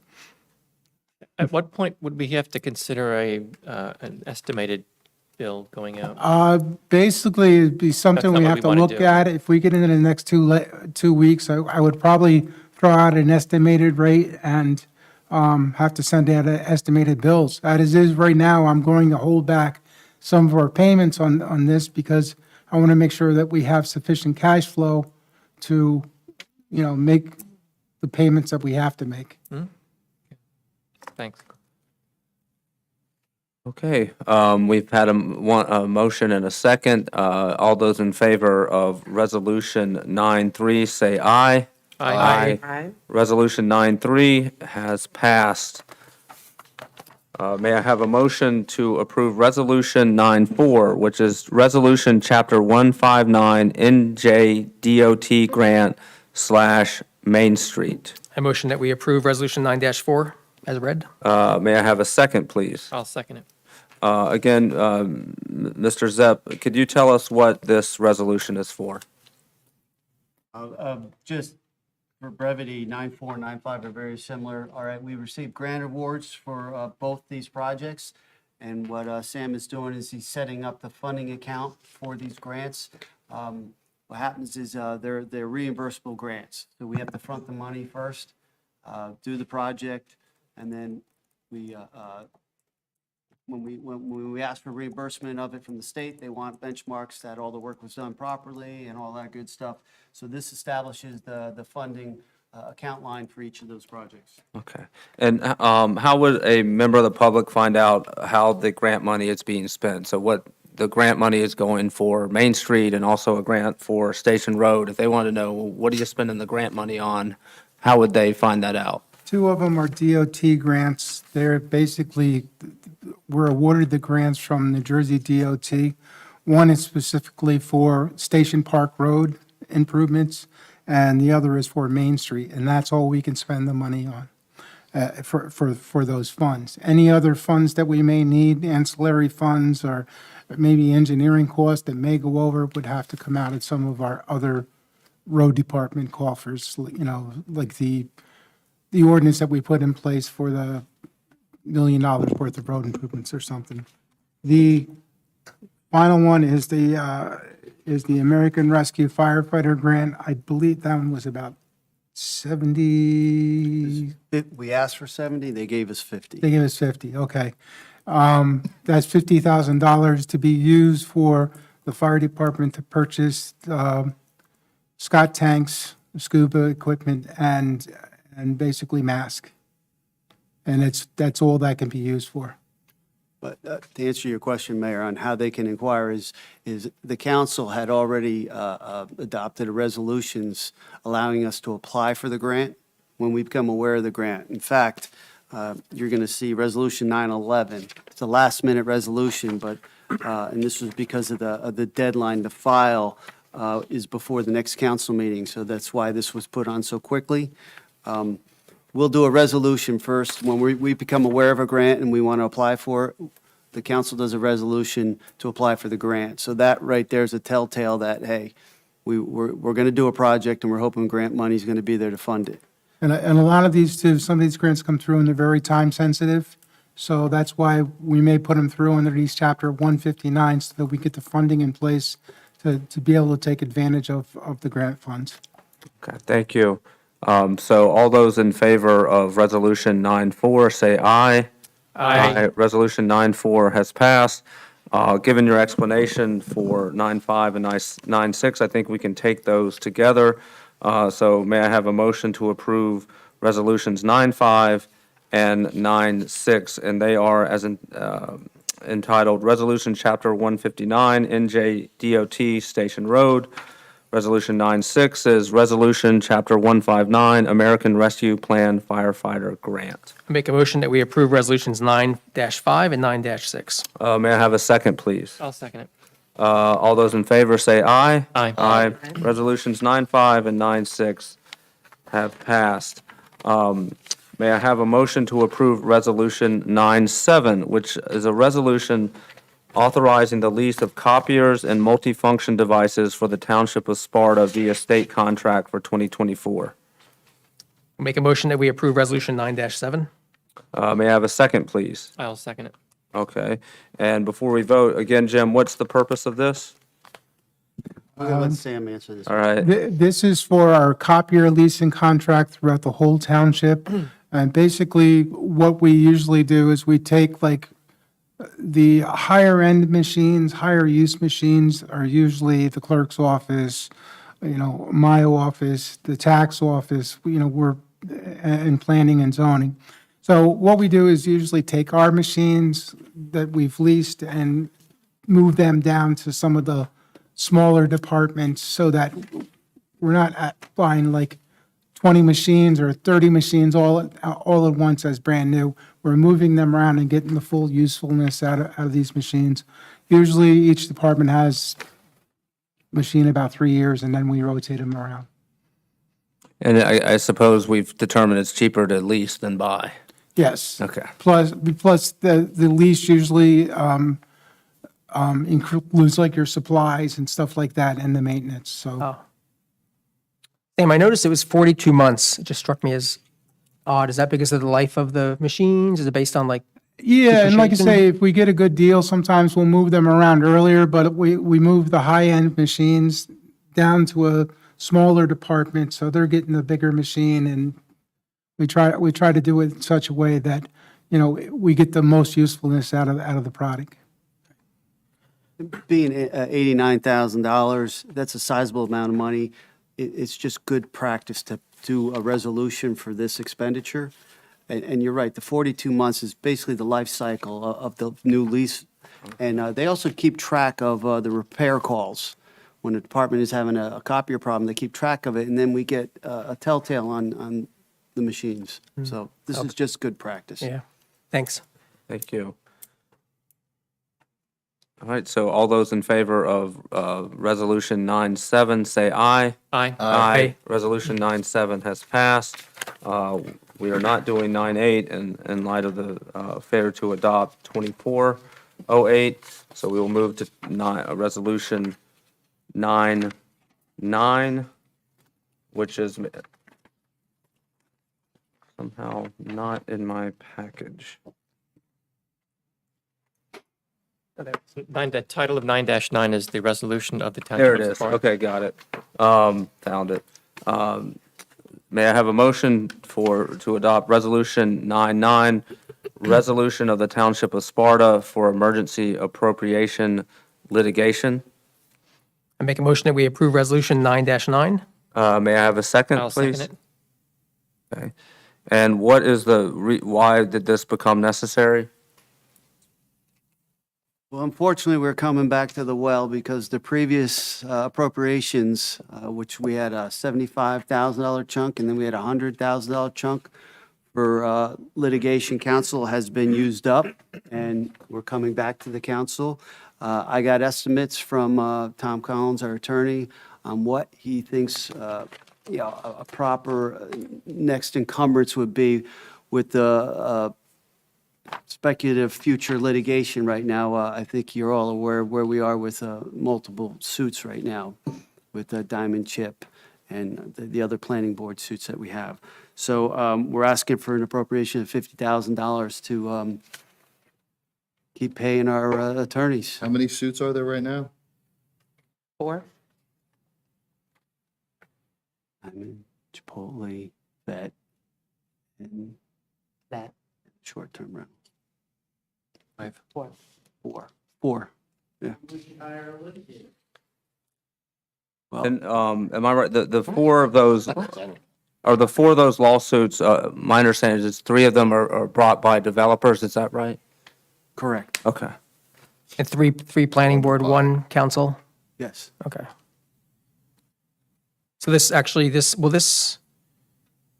litigation expenses and this appropriation be for all 4 of those, or just for the planning board ones? Because in the write-up of the resolution, it does state planning board.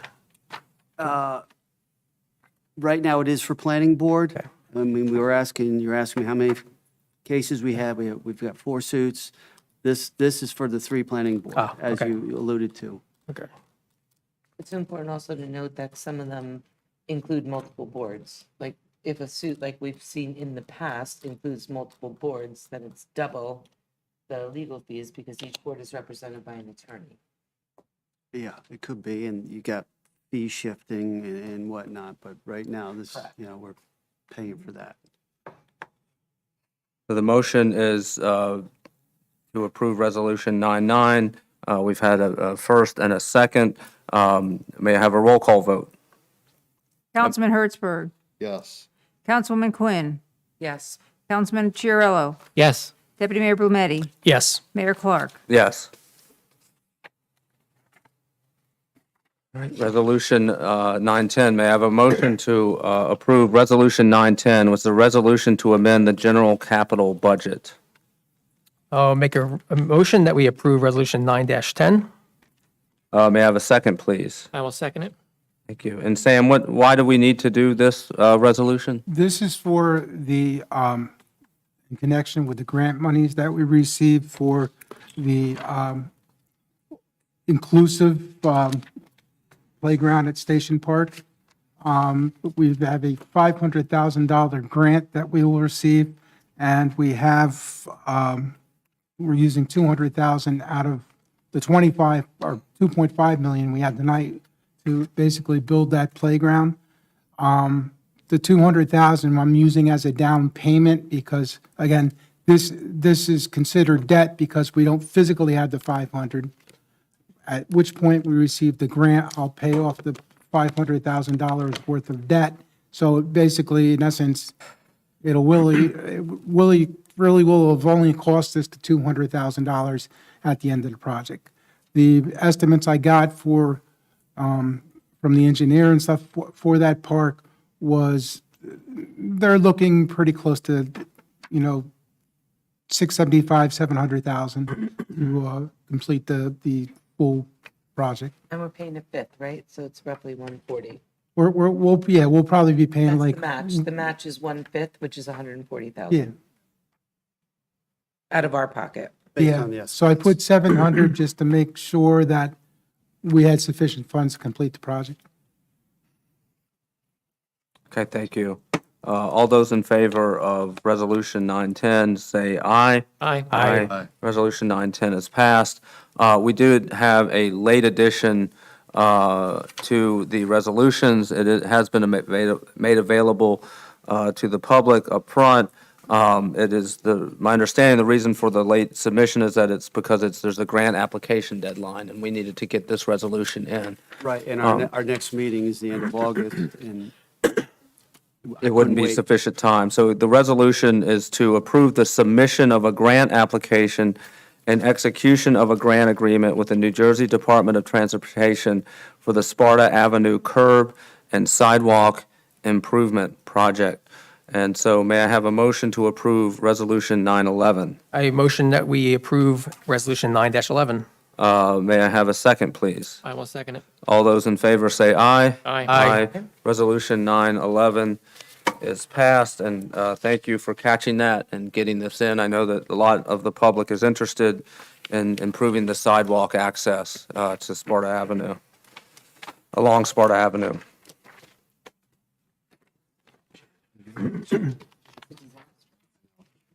the state road. I know, as always.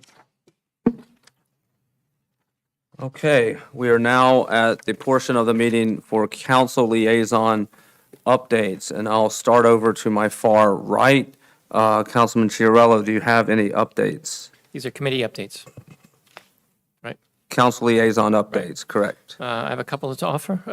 I'll go through them quickly. First, the Revolution NJ Committee has paused the meetings and will start meeting again on October 7th, and we will start a regular monthly cycle at that time. We may choose to skip a meeting if we want to, but we will post a regular monthly meeting the first Monday of each month, starting October 7th. To report, the Sussex County Daughters of the Revolution, DAR, did share a list of 9 Revolutionary War grave sites in Sparta. And we're looking into trying to clean those grave sites right now, and we do have markers for those sites that came to the VFW. We don't have a budget right now to spend on cleaning them, so we're trying to engage the scouts in the area to see if they would help us, but that's some progress we're making there. The last Environmental Commission meeting was July 11th. The next one is on Thursday, the 25th. Two things of note. One is that we have a student liaison to the committee whose term is up. I believe that individual might be interested in reapplying, but that spot is open for any prospective students to apply if they wish. I don't know if there's a mechanism for socializing that student liaison position is available for someone to apply. Maybe something we can post on our website or something, or maybe a quick press release. I don't know, we'll have to figure some way to socialize that. And one thing, I don't want to get into this here because the hour's pretty late, but one of the things that we talked about in the last Environmental Commission meeting were cluster ordinances as they relate to open space. I did have a couple of questions on that, and it did open up some discussions. So maybe we'll put that on the shelf for a little bit. But I know we're looking at it as vis-a-vis insofar as it relates to the open space plan. I'll let Councilman Hertzberg speak to the Business Development Committee meeting. Our last meeting was July 10th. For the Culture and Arts Committee, was at the Billy Hector concert on Friday. It was great. It was great seeing the park full, and Billy Hector is always a very good draw for us. We have 6 concert dates between now and our next meeting. So really quickly, July 26th, we'll have its first French artist, Manu Lanvin, and the New York City Session Band. The opening band is Cold in Hand. August 2nd, there's the legendary soul singer Bobby Harden, which we're excited about. Opening for Bobby Harden is Sparta resident Adam Jacob. August 9th, the alternative electric jazz rock musician Rachel Z and Osmosis. On August 16th, we have saxophonist Jerry Vivino, I believe. And opening for Jerry Vivino is the Fabulous Rhythm Aces. And on August 23rd, we have Katie Henry, and the opening band is the Atlanta Cafe Band, and they're hail from Stillwater. So I encourage everybody to go out, free rock, And it's great to hang out in the concert, and everybody puts on a really good show. And I'd like to thank the Culture and Arts Committee. They do a really good job of making sure the lineup is in place, and leading up to that, there's a lot of work that goes into this series, and that group does a very good job. I want to extend a formal thank you to the planning board, even though I don't sit on the committee, but they are trying to adjudicate their applications quickly. I noticed they added another, a third meeting for the month, so they're all volunteers, and I'd like to thank them for their work and going a little bit above and beyond to try to make sure that these applications are adjudicated as timely as we can. That is all I would add at this point. Okay, Councilman Blumetti. Good segue. So a couple updates from the planning board meetings just recently. The JEVP Ventures, which is 172 Woodport Road, that hearing has started and proceeded through a large portion of it. It's going to be continued. Thor Labs, 15 Wilson Drive, that hearing took place and that was approved. And then finally, Beringer Corporation at 10 Aaron Way. That hearing also began and is underway and will be continued. Our next meeting is coming up on August 8th. And that's it for now. Thank you. Okay, thank you. For me, first, the Film Committee met last week. Again, I think I've mentioned we have a deadline of August 30th for the submission of our application to be film ready. One of the key components to that is an ordinance, and we are in the current process of a draft has been sent to Mr. Ryan for his review, at which point we will, once he's had a chance to look at it, we will let the rest of council look at it, but the idea is to get that ordinance introduced in the August meeting. It is, again, based on other townships that have the film-ready ordinance. A lot of it builds in a lot of protections, so the town will know the nature and scope of a film project before they come in, and any other public resources that will need to be dedicated to that. And so we will more than likely not be able to pass that until after the deadline, but I have checked with the Film Commission, and they are fine with that as long as it's in progress, which it will be. So that is the update on the Film Committee. I think, Chris, we are due to probably meet with Lake Mohawk at some point. And so with the summer schedule, but we will do that and have a meeting with them. I will refer to the rec committee with, for Chris, we do have an upcoming library board meeting, I believe, probably not till August or September because they also take a summer vacation schedule. But as soon as that meeting happens, I will report, and that is all I have. I have a question with regard to Film Ready. Sure. So we have discussed in the past concerns around process and also technology to be able to support online applications. What is the process going to look like when companies come in and they want to do a movie? Who vets them? What is that process? So has the committee made any progress with regard to, I understand. Yeah, the ordinance will address that. Yeah, the ordinance addresses the Yeah, it process addresses the steps. process and who meets, how they, the amount of time that they have to notify a township, who has, what departments have to get involved. Obviously, the police department will be involved to the extent that the production says that they need crowd control or road closure, et cetera. But all that is sort of specified in the ordinance, and I do hope that we can get that draft ordinance circulated to members of the council at least, hopefully 2 weeks before the meeting, so you'll have time to look at it. What is the checks and balance system in place in that process?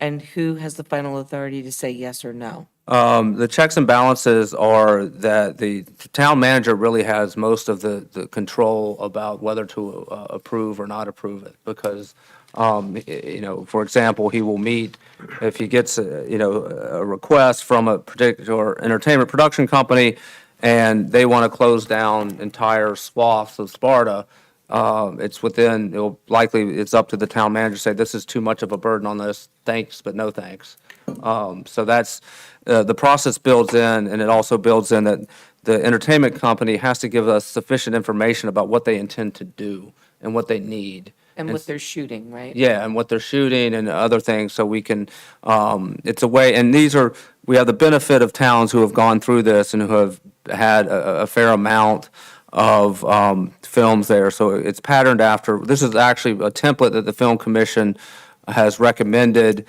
based on their experience having had to deal with that, because they are the first kind of call they get. They get the call from the entertainment production, and then they sometimes reach out, so.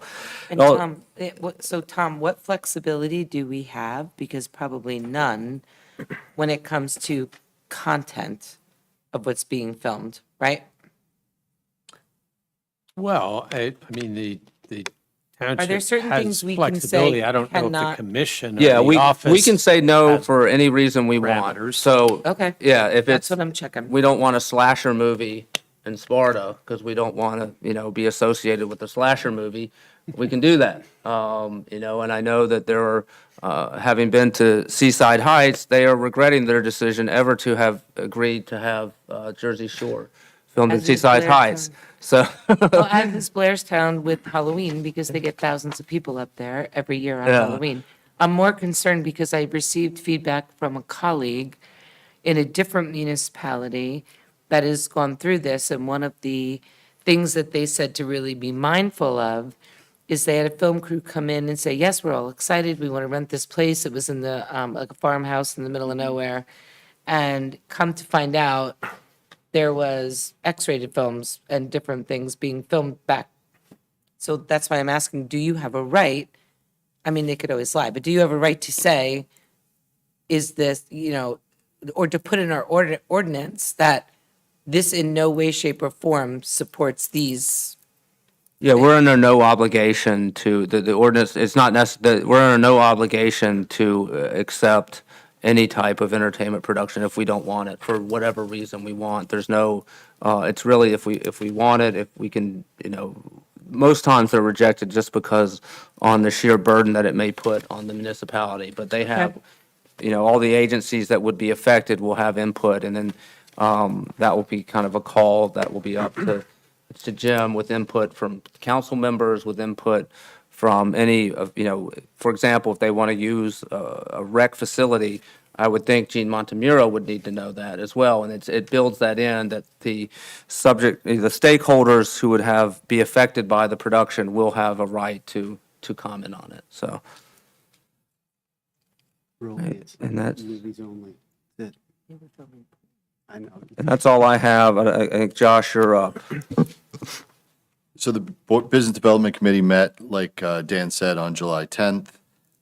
One of the things we did is we had a presentation from the Historical Society for an idea to use a trolley to take people all around Sparta and show them all the good things that Sparta has to offer. And they were hoping maybe the township would foot the bill on that. So I think we have to have further discussions on what that looks like. The Business Development Committee is going to throw out some ideas and try and see if maybe, after they left, we had a discussion of maybe doing some kind of pamphlet or something where businesses would donate and be highlighted, and that way the town wouldn't have to pay for it, and the businesses would chip in and maybe fund that. So I'll keep you up to date on that discussion. One of the discussions that came out of it, well, let me go back. So there was again, like every time, there's discussions on what's hurting businesses, what the good, the bad, the ugly. One of the main points that were brought up by several people were the length of the board meetings and the applications being drawn out. Somebody brought up that there had been some comments on Facebook from groups saying that that was their tactic, to draw it out, make the businesses spend money, especially the ones that they didn't want. And that is known throughout the community, and a lot of businesses do not want to deal with Sparta because of that. And and it's not the board, it's more public comment that's dragging it out. And one of the suggestions was that we as a board officially recommend time limits on comments for the planning board and the zoning board, so we'll probably be drafting some official recommendations for that. One of the other discussions was why are some of these applications that are just like for like, why aren't they being just settled at the zoning office rather than having to tie up the planning board and the subcommittee? It's done in a lot of towns, probably most towns, and it was done here and it stopped at some point. But Jim, we're going to be having those discussions with the attorneys and the zoning office to see if we can't square that away. That's it. Great. So I was asked to read this first. Well, first and foremost, just so everyone knows, with regard to the Sparta Historical Society, the Van Kirk Homestead Museum, this weekend is the last day, July 28th, for the Metal from Earth to Form and Fashion exhibit. So if you haven't had a chance to go check that out yet, please do. Sunday, July 28th from 1 to 4 will be the final day. Also, wanted to take a minute and wish Marjorie Strassel a very happy birthday. She celebrated a big milestone birthday last week. Unfortunately, I was not able to attend, but she had it at the Van Kirk Homestead, and they actually dug in and pulled out a time capsule, which is a pretty awesome way to have a birthday. So good for her, and very happy birthday, Marjorie. Thank you for everything you do for the community. She's awesome. Yeah, she is incredible. We had a rec advisory committee meeting this past week. Arlene Kane unfortunately had to resign, so we are looking for another representative from our senior citizen community to take her space on the board. There's going to be a food truck festival at White Lake this Saturday, 10 to 7. The senior pool's up and running. They decided to change their membership structure a little bit to accommodate the amount of senior citizens at the senior pool. The food truck festival wasn't this weekend? Oh, was it We already last? missed it. Oh, I'm sorry, last weekend, right. This was last week's meeting. There's going to be a harvest festival at White Lake on 10/26. The farm camp is up and going if anyone is interested. There is additional talk about pickleball courts.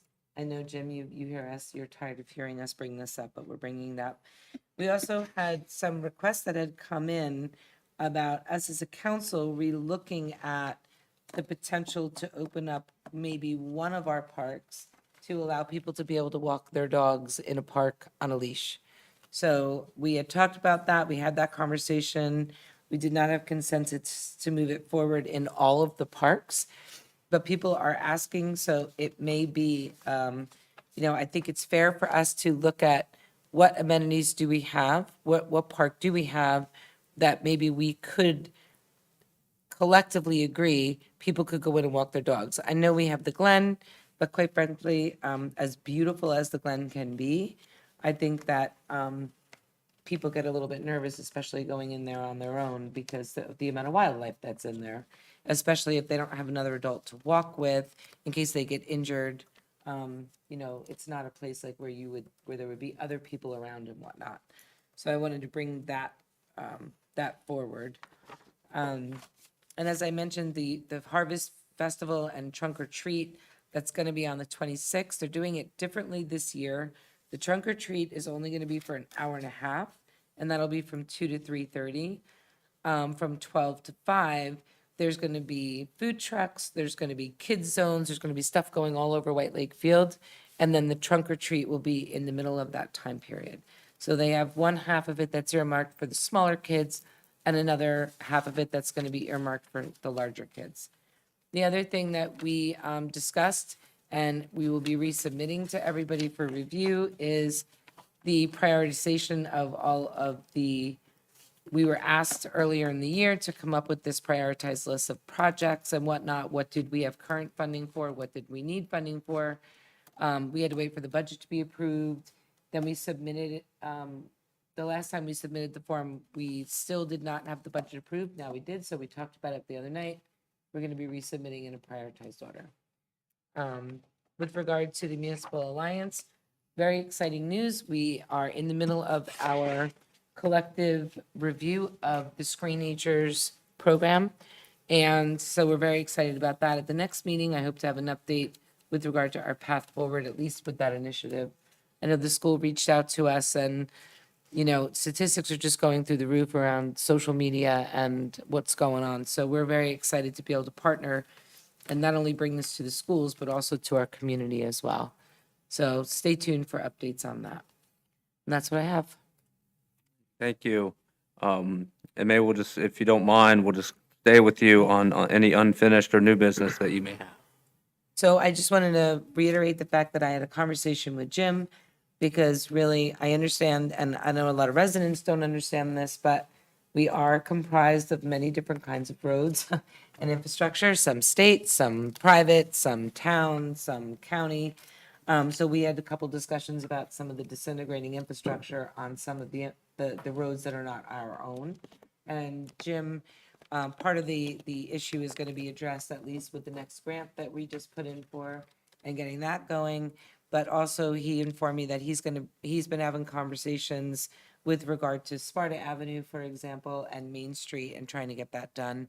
And also, I just wanted to remind you, don't forget about the idea for the planters. I know we don't want to do anything yet because it's all getting ripped up, but let's just remember the feedback that the residents brought to us with that beautification effort while we're going through this whole initiative. And I understand it's not our roads and all that kind of stuff as well, so we're limited. But thank you for listening, and thank you for bringing those things forward, because we put up all the Hometown Hero banners and they look stunning, but that's drawing attention to more people now who are driving and really going slowly looking for banners, and the amount of complaints are, especially about Sparta Avenue, are going Yeah, through. Sparta Ave.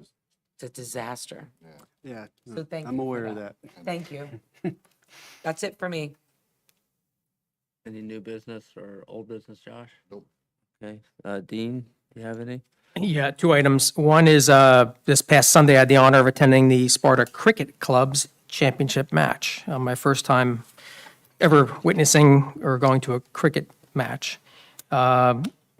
Great crowd, nice family event. I was able to present the awards after the match and stay for a wonderful lunch that they hosted over in the park. So I just wanted to thank them again for that and for the opportunity.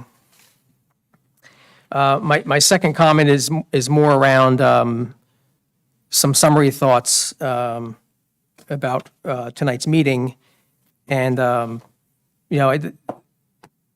I'll consider unfinished business. So the master plan work is a natural and expected function of our roles as elected leaders. And tonight we heard in great detail all the project management and financial oversight by our staff and how it would be led by our trusted, approved, and experienced professionals who have been here for years. My perspective is, individuals on this dais should be ready to explain to those we represent, the residents, the voters, and their children and grandchildren why this critical work, which hasn't been done in 40 years, was blocked. Thank you. Councilman Chiarello. I had a couple things. Sticking on the cricket thing, I concluded my first venture into the world of cricket, and our team finished in third. Championship was won by the All-Stars, and I'm proud to say that out of the total of 2,696 runs that were scored in the whole league, I accounted for one of them. So nothing, nowhere to go but up. I guess I could go down, but harder to go down. I did want to speak a little bit. I know it's a late hour. I'll try to keep it brief. July is Disability Pride Month, and it's something that's important to me. And we recognize that by flying the Disability Pride flag, which flies right now outside of this building.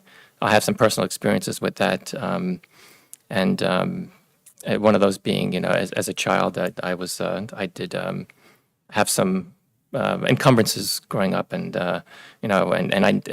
one thing I've learned is that you don't define yourself by your disability. It's not shameful. It's just the opposite of shameful, which is pride, and which is why this is called Pride Month. And one of the things I've learned is that. Growing up, I wasn't. I guess to some, I was the kid with the braces and the crutches, but for most of my friends, I was just Dan. My father lost his eyesight later in life, so we had to deal with that disability as well as a family. But to sort of turn a phrase, If you've seen one disability, you've seen one disability. It's really hard to compare things that I experienced. It would pale in compared to what other people experienced. And I've also learned from participating in a disability caucus. And if you have a chance to be part of a caucus, I would hope you would take advantage of that. It's sort of an incubator for new laws and regulations. And so in doing so, I get to hear a lot of people with direct experiences or indirect experiences with disabilities talk about the things that they have to go through. And in your caucus, and there were elected leaders in that caucus group as well, talk about, okay, what kind of regulations, what kind of laws do we need to protect and make people's lives better? And I have to say that part of that experience, maybe in some way, inspired me to try to sit on this side of the dais and do something about trying to make people's lives better.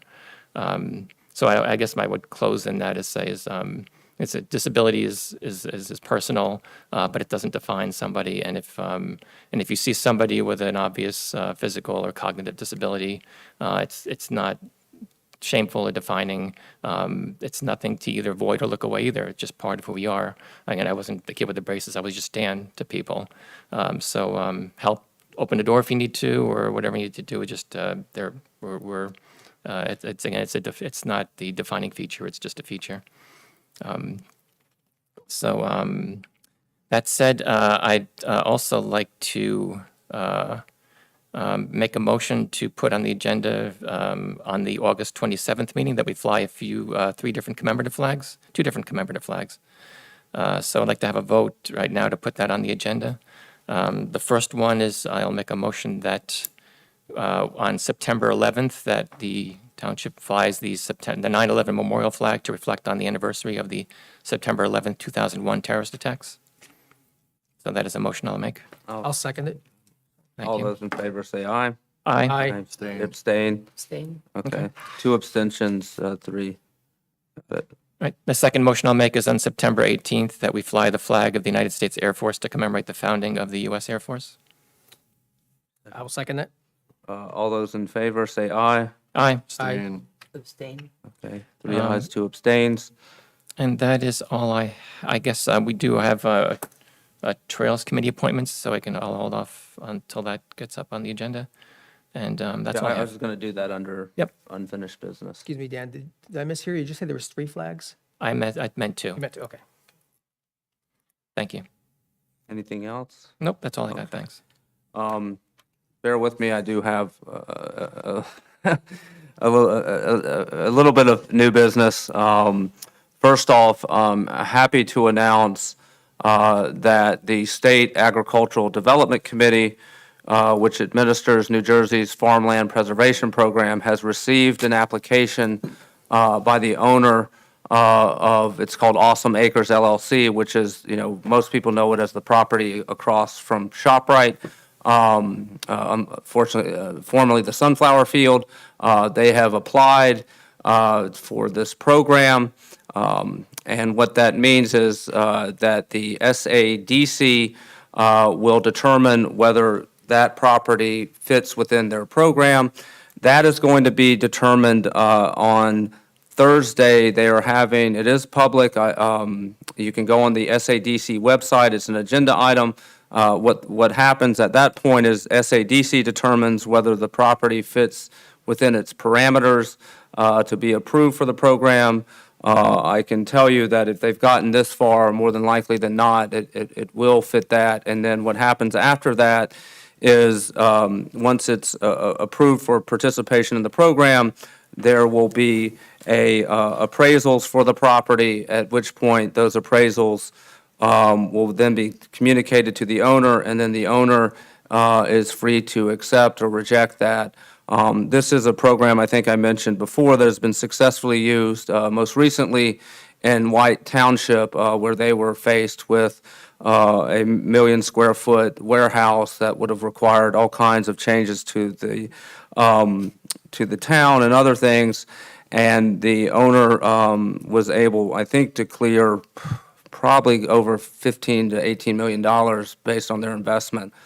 So it's a way to give the owner fair value for their property, but also preserving the property. So we have communicated our support for that application, but again, it's no commitment from us. There's no taxpayer funds or anything that go to this, and we'll find out more after Thursday. But I'm happy that that application has been submitted. Next up is the appointments. Question on that. Sure. So if the state takes that over, do they pay us taxes? They pay for the, I think that the difference, so that will be assessed as farm property as it is now. So it stays in its current status. So you will get tax revenue from it based upon its, basically it stays the status quo. So whatever taxes you're getting from the property now is what you would get then. It So, locks it down it locks it down in perpetuity, correct? yes. To only be used for agriculture. Yeah, for So agriculture. there will never be any way, depending on any kind of use, that would come in there other than agriculture that would ever put that property back on in any way, shape, or form to be used, to go back on the tax rolls as commercial property.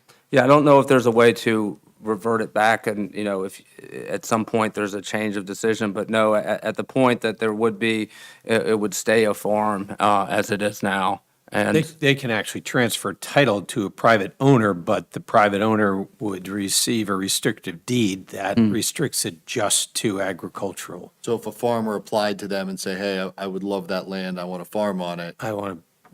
Or they can buy it from the SADC. 'Cause they own it now. But it would have a restrictive deed. Right. That only allows farming. And can they rent it, or do they have to buy it? Like, do you know if they have a? I believe the primary function is to sell it, to transfer title under the That's what I'm restrictive worried deed. about. Okay. yeah, it goes I up for don't know if someone auction. could actually Yeah. lease it from the commission. I don't know.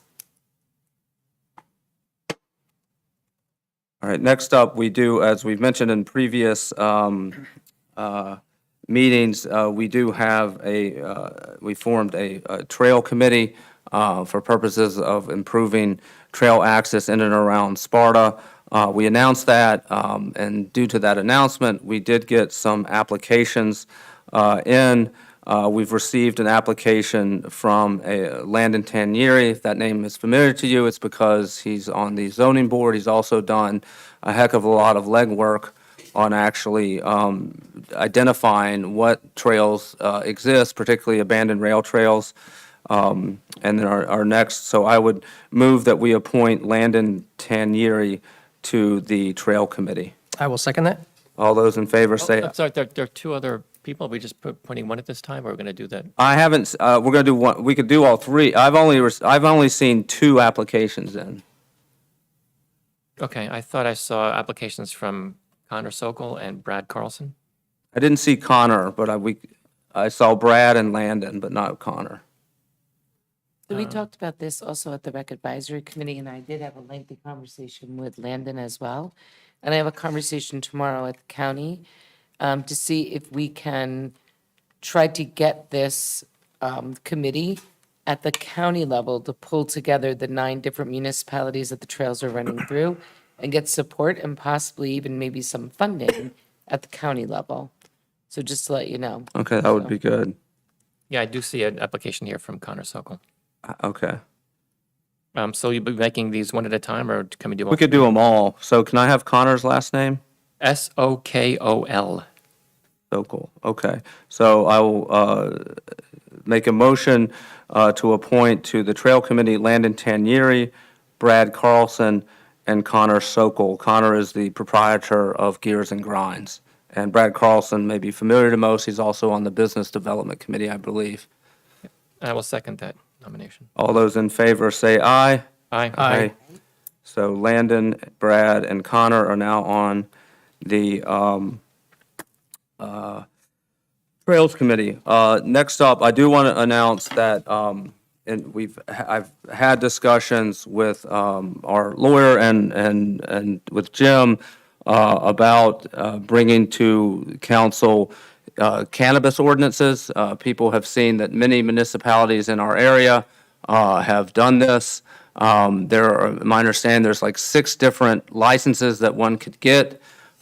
This is not treading new ground. I know that Mr. Ryan has had experience with these in other townships. And so the easy part is the legal part. The hard part is figuring out, what is it that we want, which licenses do we want? And so I think that the council will, my view of it is to have the discussion based upon, council being informed about what these ordinances would look like, just in draft form, so they can inform their future discussions about it. But we will obviously have public input. But I wanted both the public and the council to know that that is underway, and we will, have further discussions on that. But I think it's important, and we've announced this previously, because we have had people come before the town council and ask us about it. So just wanted to put that out there. And So we're not having, it's 11:15, we're not having that discussion. no, we're not having that discussion now. I just wanted to let you know. Yeah. No. Save the best for last. No. But anyway, I thought it was, kind of incumbent to at least let folks know. And that is all the new business and unfinished business that I have. And now we are at the catch-all portion of our meeting, open to the public for anything that you want to speak about.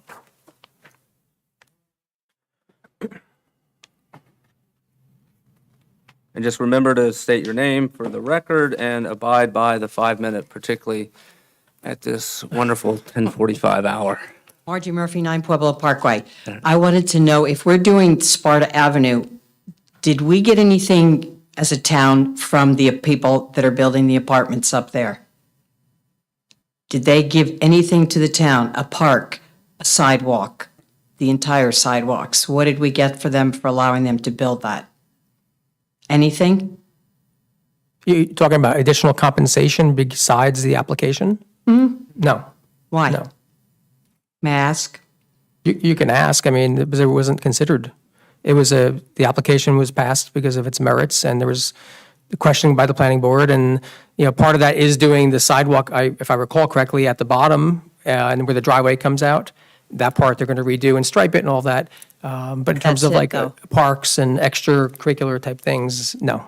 Usually developers, a lot of developers will give the town if we press them, but we didn't. Well, you are talking about a slippery slope there as to making it a condition of an approval, which is illegal, unless there's a justification for a requirement. You can't just say, buy us a new fire truck and we'll approve your plan. So it's pretty fact sensitive. And I think our land use boards are aware of what the parameters are within which they can require accommodations such as that. But if it leads up to their property, if we extended the height of it, the look of it, it's atrocious that we're going to have those apartments there that we got nothing in return. Well, again, they can't, their application has to fit within the land use. We didn't change code. any ordinances for that? I don't know. No, that I'm aware of.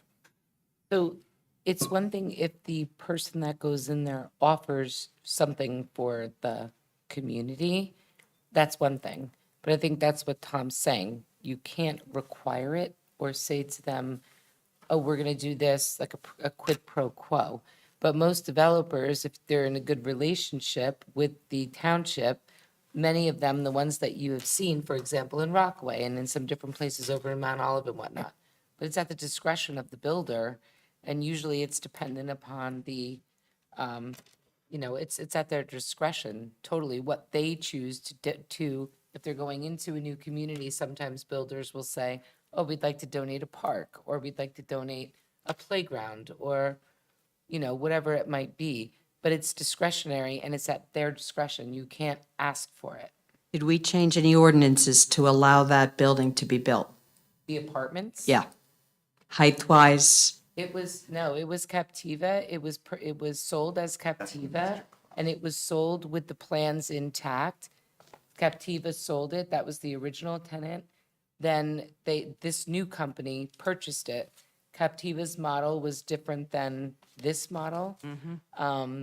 So, I mean, my understanding is the ordinance didn't change between the two. So, That's too bad. They're totally Can't different speak for the, can't They're speak for the totally past. different I projects. can't speak for the past if anything changed, but in terms of the last year or two, for this one, when it transferred, that's what I just said. there's no changes.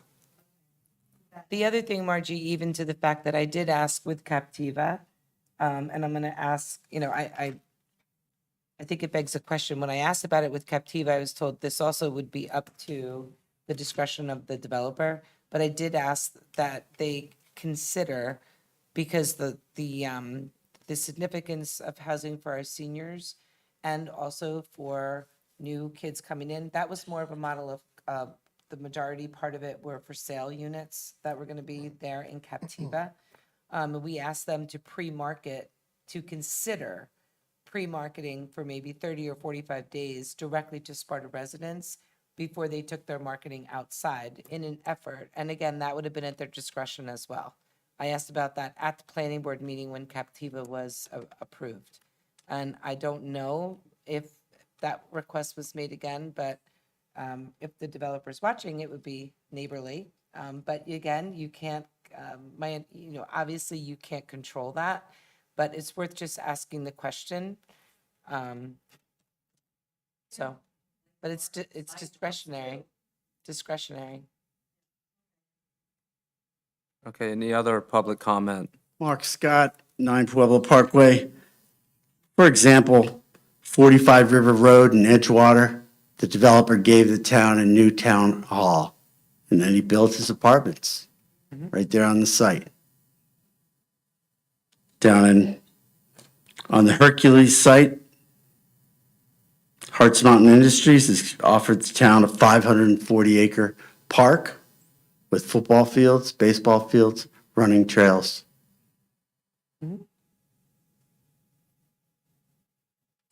I have had discussions with developers, and they're targeting us because we don't ask for anything.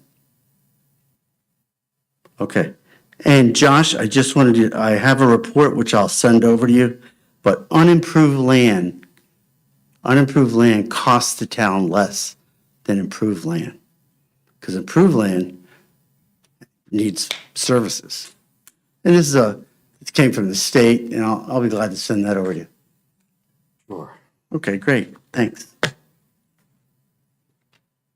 think it's also important to note that in the examples that you gave, there was a harmonious relationship going on between the developers and the township. So, and there's a lot to be said about that. So I think that you can't be anti that kind of development and then scream that you didn't get a new football field. So I think the people that are making out really well from these, like some of the examples that you gave, they work together in a very harmonious way to bring these projects forward. I'm sure Andover and Hardiston will be receiving some. I'm sure Andover and Hardiston will be. I mean, you might be right, but I'm just saying, I think it's unfair to say that we're not getting it because we're not asking for it. I don't think that's fair. We can't ask for it, first of all, because that's not legal. And second of all, you can't expect that they're going to come forward and offer you different amenities if you've got a confrontational relationship in the first place. So I just want to clarify, I don't think that that's a fair assessment to say we're not asking for it. We can't ask for it. Thank God we're not asking for it. That would be another lawsuit. Maybe we should be more harmonious. It's like in the past, we haven't been harmonious enough, because they haven't given us any. Right? That's what you just How many said. lawsuits have we had over this development? You're talking about warehouses, correct? Well, we're going to end this colloquy because it's late, and we have the chairman of the planning board here who would like to make a public comment. All right, thank you, everybody. Ron Day, Planning Board Chairperson, as well as the Chair for the Subcommittee, Master Plan Subcommittee. So, listening to the dialogue tonight, I sense that in the ordinance, but I think it's just going to need a bit more discussion. Hopefully, we can have an ordinance maybe reintroduced at the next meeting, and a path can be found that we can find a way to fund this effort. I think, looking at what we have right now, we have an outstanding planning board team, very committed group of individuals. We've got a top-notch group of professionals, and we've got a diverse subcommittee team, which can be expanded to add a few more people if that's the thing that's going to help us get us there. But the point is, I think the pieces are in place. When we should take advantage of having those pieces in place now, sooner rather than later. So I'm going to leave here tonight a little different, I think, than most people. I'm going to leave here optimistic that a path can be found and will be found to fund the master plan within the next few meetings. So I want to thank each of you and individually for everything that you all do for the town. Chief McCarrick, I never get a chance to thank you and the police department. So, we've got a good group of people up here, and this is an important thing. And I'm sure that if we all work together and talk more, we're going to find a way to get this done. So thank you. Thank you. Thanks, Ron. Thank you, Ron. Thank you. And I will say that the ball is in the court of the people who want certain language, come up with that language that is acceptable to you for consideration. I agree with you. We need to find a path forward, but we need to know what would be acceptable. And so those who didn't like the language tonight, I think it's incumbent upon them to come up with language that they do like, so we can get this and do what hasn't been done in over 40 years. So wait a second, Neil, to that point, hold on one second, Kathy. I submitted documentation over and over. Everybody has it multiple times. I'm not a lawyer. I don't know how to craft it the legal way. I sent it out to leadership, to council. Everybody has it. So I'm going to ask the manager to please, you have my email. We've met and discussed this topic, the topic of this.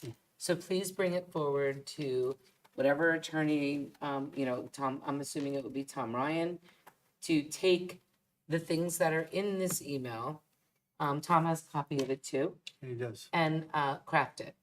Because I thought that was the entire intention that was why I sent it in the first place. I brought it up and I sent it with the intention we would get here tonight, and this would be in the wording and everything would be included. I'm not a lawyer. I'm not doing it again. I've already done it once, so please, I'm asking that you refer back to this and see if it could be crafted into some kind of language, just like I did last month. And I will say that we took the language that you did and we came up with what we came up with that wasn't acceptable. So I guess we will try again. But I think it would probably be best to get the language that you think is acceptable, have that vetted by whoever you need to vet it, and then you can present it to the rest of us and you can say, this is the precise language that I want. Okay, so I'm happy to do that as soon as I get a copy of it. Chris, I would echo that too. It was read. We all saw the email. Now you know that. And You never responded to it. that's because you told us not to. We were working with Jim, and Neil emailed you and said, we're going to get some thoughts together, run it by Jim and Sam. And you said you just wanted to deal with Jim on that. So, but it was considered very much, and that's why it's in the email. But that's why Okay. that's why the language changed. So your proposal, I understand where you're coming from, but you can't assume that that's just going to be plugged into the ordinance. Well, you weren't right? copied on the first email. You got it by accident because I initially sent it out I to know. be vetted before it went out. I understand that. So never, ever did I say, ever, and if you claim to have that in email, I want a copy of it, where I said, I'm only working with Jim. No, I not have that- not killed those myself words. over Not 2 those weeks words. to make 47,000 phone calls to try to get all the information proactively because nobody would talk to me. Because I wanted to come here tonight with a solution that we could approve. I wish understand that. everybody felt that same way and didn't dig in and just want what they want, because I am the only one The ordinance changed. proactively that has tried to bring this thing forward. That's not true. And the ordinance Okay. changed because of your feedback, but it doesn't mean that what you want is going to be exactly mirrored in there. This was a compromise. I Right. saw this 15 minutes before the meeting. It was a minor change, right? It should have been done by Friday, you're right, and been in the packets. That was an error in timing. But that's a minor change. It was to accommodate what you wanted. It was more Well, added I'm to it, gonna not less. reiterate, again, the verbiage that's there. And this is how adults work. We have a conversation and try to negotiate it so that we can move it forward. I don't think we need condescension. We just need consensus. Well, he's So, telling me that I well, should better letter why to don't we people's move on? grandchildren. What are you I said kidding? you should be ready to answer. I said everyone up here should be ready to answer to the voters, the residents for why this was blocked. That was my comment. Well, tell That's them my that you wouldn't opinion. Talk to anybody and work with them. That's, hey, let's do it then. I mean, the language is not going to be just popped in there. That's fine. I have nothing So- to hide. I have all my documentation, Dean. Yeah, a lot of it came from. Why don't you guys can take this outside. May I have a motion to adjourn?